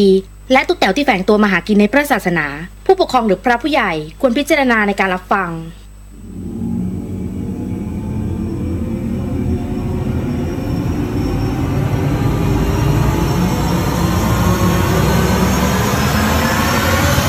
The Hien กลับมาเข้าสู่ The Hien นะคุณผู้ฟังครับก็เป็นประจำทุกค่ำคืนนะฮะกับเรื่องราวหลอนๆฮะสนับสนุนโดยนาอีเซรั่มแชมพูที่ลดอาการหลุดร่วงของเส้นผม ไม่อยากจะเปิดเพราะผมหัวล้าน เดี๋ยวจะโกหกนะฮะก็จริงๆอ่ะไม่มีใครหรอกที่มันจะติดตลอดเวลาเจ้าของมันก็บอกนะฮะแต่มันลดอาการหลุดร่วงก็คือมันยึดลากผมให้แน่นขึ้นแค่นั้นแหละร่วงช้าแต่คุณจะไปหายาวิเศษให้ผมร่วงเป็นไปไม่ได้ครับไม่มีหรอกครับนะฮะเรื่องราวต่อไปนี้เป็นเรื่องราวที่เล่าแล้วอย่าเชื่อฟังหูไว้หูแล้วก็ใช้วิจารณญาณทุกครั้งในการรับฟังเรื่องราวประเภทนี้นะครับข้อสำคัญอยากให้คุณผู้ฟังได้ฟังเป็นนิยายเพราะว่าเรื่องที่ผมกำลังจะเล่าต่อไปเนี้ยมุ้งชื่อน่ารักมากชื่อน้องมุ้ง มุ้งฮะเล่าเรื่องลิฟต์ค้างให้ฟังและเรื่องราวที่มุ้งส่งมาให้ผมเป็นผู้ที่ถ่ายทอดให้คุณผู้ฟังได้รับฟังนั้นเธอเล่าว่าเรื่องนี้เกิดขึ้นที่อพาร์ตเมนต์แห่งหนึ่งค่ะพี่เลียวคือ ต้องบอกว่าความเป็นมาเป็นไปของที่นี่นั้นเนี่ยหนูไม่รู้เรื่องหรอกนะพี่เลียวเพราะว่าเพิ่งย้ายมาอยู่ได้3 เดือนแต่ในระหว่างที่อยู่เนี่ยก็พอจะรู้จักจากป้าที่เขาเปิดร้านเสริมสวยข้างล่างกับพี่ที่เขาอยู่ร้านซักอบรีดนั่นแหละเขาก็บอกว่านี่อย่าขึ้นลิฟต์คนเดียวเวลาดึกๆนะเพราะที่นี่ผีดุมุ้งบอกว่าหนูเองก็แค่ฟังหูไว้หูค่ะพี่เลียวไม่เชื่อนะแต่ก็ไม่ขึ้นคนเดียวหรอกหรือลงไปซื้อของคนเดียวหนูอยู่กับพี่สาวคือพี่นกแต่พี่นกเนี่ยเขาจะไปนอนที่คอนโดแฟนมากกว่าค่ะหนูก็เลยอยู่แบบนี้คนเดียว ตลอด3 เดือนที่พักนั้นน่ะต้องบอกว่าไม่เคยมีอะไรเกิดขึ้นนะฮะกับหนูเลยเหมือนกับตามที่ป้าเขาเล่าจนกระทั่งจูดนะฮะเพื่อนที่คณะจูดเป็นคน alert เป็นผู้หญิง alert ค่ะทำนี่ทำนู่นพูดคุยไม่หยุดนะฮะจูดมาทำรายงานที่ห้องหนูพี่เลียวนะฮะแล้วคราวนี้ช่วงเวลานั้นมันเที่ยงคืนแล้วปรากฏว่าไอ้จูดมันหิวก็จะลงไปซื้อก๋วยเตี๋ยวหน้าซอยฮะซึ่งเขาเลิกดึกอยู่แล้วแต่หนูบอกว่าเฮ้ยมีมาม่ากินไหมจะทำให้มันก็ไม่เอาหนูก็พยายามจะไม่ให้มันลงไปเพราะป้าแกเคยเตือนไว้จนจูดเนี่ยมันผิดสังเกตทำไมหนูห้ามจังเลยถามหนูมันก็บอกว่าเฮ้ยถามจริงนะทำไมไม่อยากให้ลงไปไหนหรอหนูก็เลยบอกไปว่าก็คือมีพี่เขาเตือนอย่าขึ้นลิฟต์ที่นี่ดึกๆคนเดียวผีดุพอพูดจบปุ๊บจูดมันขำหนูอะพี่เลียวมันหาว่าหนูไร้สาระนะฮะแล้วจูดมันก็ออกไปซื้อก๋วยเตี๋ยวนะคราวนี้ฮะผ่านไปราวๆเกือบชั่วโมงหนูโทรหาจูดนะแต่ไม่ติดค่ะแล้วก็ได้ยินเสียงเคาะประตูรัวๆหนูก็เลยเดินไปเปิดประตูแล้วจูดก็รีบเปิดเข้ามาแล้วก็ปิดประตูแล้วมันเดินแบบตัวแข็งๆไปนั่งที่เตียงแบบเหมือนช็อกค่ะเพราะมันเอาน้ำก๋วยเตี๋ยววางที่หน้าตักแล้วพอหนูทักมันถึงร้อนหนูถามมันว่าเป็นอะไรนะฮะจูดมันก็เลยถามหนูว่าเฮ้ยอพาร์ตเมนต์มึงอะมีกี่ชั้นหนูก็บอกว่า6 ชั้นแล้วมันก็พูดเสียงแผ่วๆนะพี่เลียบอกกูก็ว่า6 ชั้นแต่กูกดลิฟต์ตอนขากลับมันเปิดชั้น7ว่ะหนูงงเลยนะฮะจูดมันบอกงี้นะมงบอกหนูงงเลยครับพี่เดียวเลยถามเฮ้ยทำไมจะชั้น7ตึกมี6 ชั้นชั้น7เป็นดาดฟ้าจูดมันบอกว่าก็ประตูมันเปิดปุ๊บเห็นเลขชั้นข้างหน้าเนี่ยที่มันปะอยู่เนี่ยด้านหน้าเลยนะฮะเป็นเลข7นะฮะคือแล้วชั้นเนี้ยมันไม่มีไฟแล้วมืดหมดพอกดปิดมันก็ค่อยปิดแบบช้ามากๆแล้วมันก็ลงไปชั้น1พอกดชั้น5อีกซึ่งเป็นชั้นที่หนูอยู่กันเนี่ยมันก็ขึ้นไปชั้น7จูดบอกว่ามันเป็นอย่างเงี้ยหนูก็ฟังไปตื่นเต้นไปพี่เลียวจูดมันบอกว่าพอสุดท้ายลิฟต์มันลงแต่มันติดค้างอยู่ตรงไหนก็ไม่รู้แล้วมันก็กดโทรศัพท์หามันบอกว่าโทรศัพท์หาหนูแต่ไม่มีสัญญาณแล้วปรากฏว่าไฟมันก็ดับจูดบอกว่ากูกรี๊ดเลยแล้วก็ปรากฏว่าคือดับปุ๊บแล้วพอกรี๊ดปุ๊บมันติดอีกจากนั้นปรากฏว่ากลิ่นเน่าๆมันก็คลุ้งเลยจูดบอกว่ากูหลับตาแล้วก็สวดมนต์พอสวดมนต์จบปุ๊บปรากฏว่าลิฟต์ขยับแล้วก็เปิดประตูเป็นชั้น5เลยพอถึงตรงเนี้ยมงบอกว่าหนูก็เลยเอามือเนี่ยลูบหลังมันก็ร้องไห้เลยครับพี่เลียวคืนนั้นจูดค้างที่ห้องหนูนะปรากฏว่าพอวันรุ่งขึ้นฮะคุณผู้ฟังตอน9 โมงหนูก็ลงมาข้างล่างพร้อมกับจูดแล้วพี่ที่เคาน์เตอร์ก็ถามว่านี่เมื่อคืนมีคนติดลิฟต์เหรอหนูก็ชี้นี่ไงคนนี้ไงที่อยู่ในลิฟต์แล้วพี่ก็ตกใจก็ถามว่าแล้วมีอะไรเกิดขึ้นบ้างหนูก็เลยย้อนถามพี่เข้าไปว่าถ้าพี่อยากรู้พี่ต้องเล่าก่อนว่ามันเคยมีอะไรเกิดขึ้นที่นี่ปรากฏว่าพี่ที่หน้าเคาน์เตอร์เขาก็บอกว่าเมื่อก่อนเนี่ยมีนักศึกษาชายหญิงเขามาอยู่ด้วยกันแล้วปรากฏว่าเขาทะเลาะกันเหมือนกับผู้ชายเนี่ยหึงผู้ชายก็เลยโมโหเอามีดเนี่ยปาดคอผู้หญิงแล้วผู้หญิงก็คลานไปตายคาลิฟต์นะฮะพอหนูฟังเสร็จปุ๊บขนลุกเลยเพราะจูดมันบอกว่ากลิ่นที่มันดมอ่ะและที่มันเหม็นเนี่ยมันคือกลิ่นคาวเลือดส่วนหนูก็เล่าให้พี่เขาฟังเขาก็บอกว่าจูดเนี่ยเป็นคนที่3ในรอบปีที่โดนในลิฟต์เรื่องราวทั้งหมดก็มีเท่านี้ฮะคุณผู้ฟังโอ้โหเอาการฮะเรื่องนี้จบแล้วหมดสักทีฮะก็เดี๋ยวไว้พบกันใหม่โอกาสต่อไปเอาละฮะหมดเวลาฮะสิ่งหนึ่งสิ่งใดที่ผิดพลาดพลั้งไปต้องขออโหสิกรรม ณที่นี้ไม่ได้ตั้งใจหรือมีเจตนาทุกเรื่องราวทั้งหมดทั้งมวลนั้นอะไรที่เป็นอานิสงส์ผลบุญขอมอบให้ผู้ที่เกี่ยวข้องในเรื่องราวทั้งหมดนะฮะสาธุสาธุสาธุเอาฮะเจอกันใหม่นะครับในวันพรุ่งนี้กับเดอะเฮียนนะฮะนี่คือ FM 104.5 เมกะเฮิรตซ์จังหวัดเชียงใหม่แล้วก็ 92.0 GFM พัทยาฮะสำหรับค่ำคืนนี้ราตรีสวัสดิ์ครับพี่น้องชาวเชียงใหม่และชลบุรี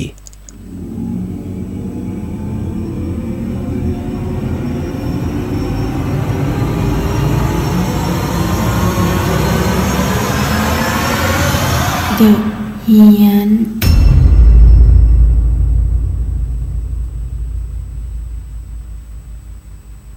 She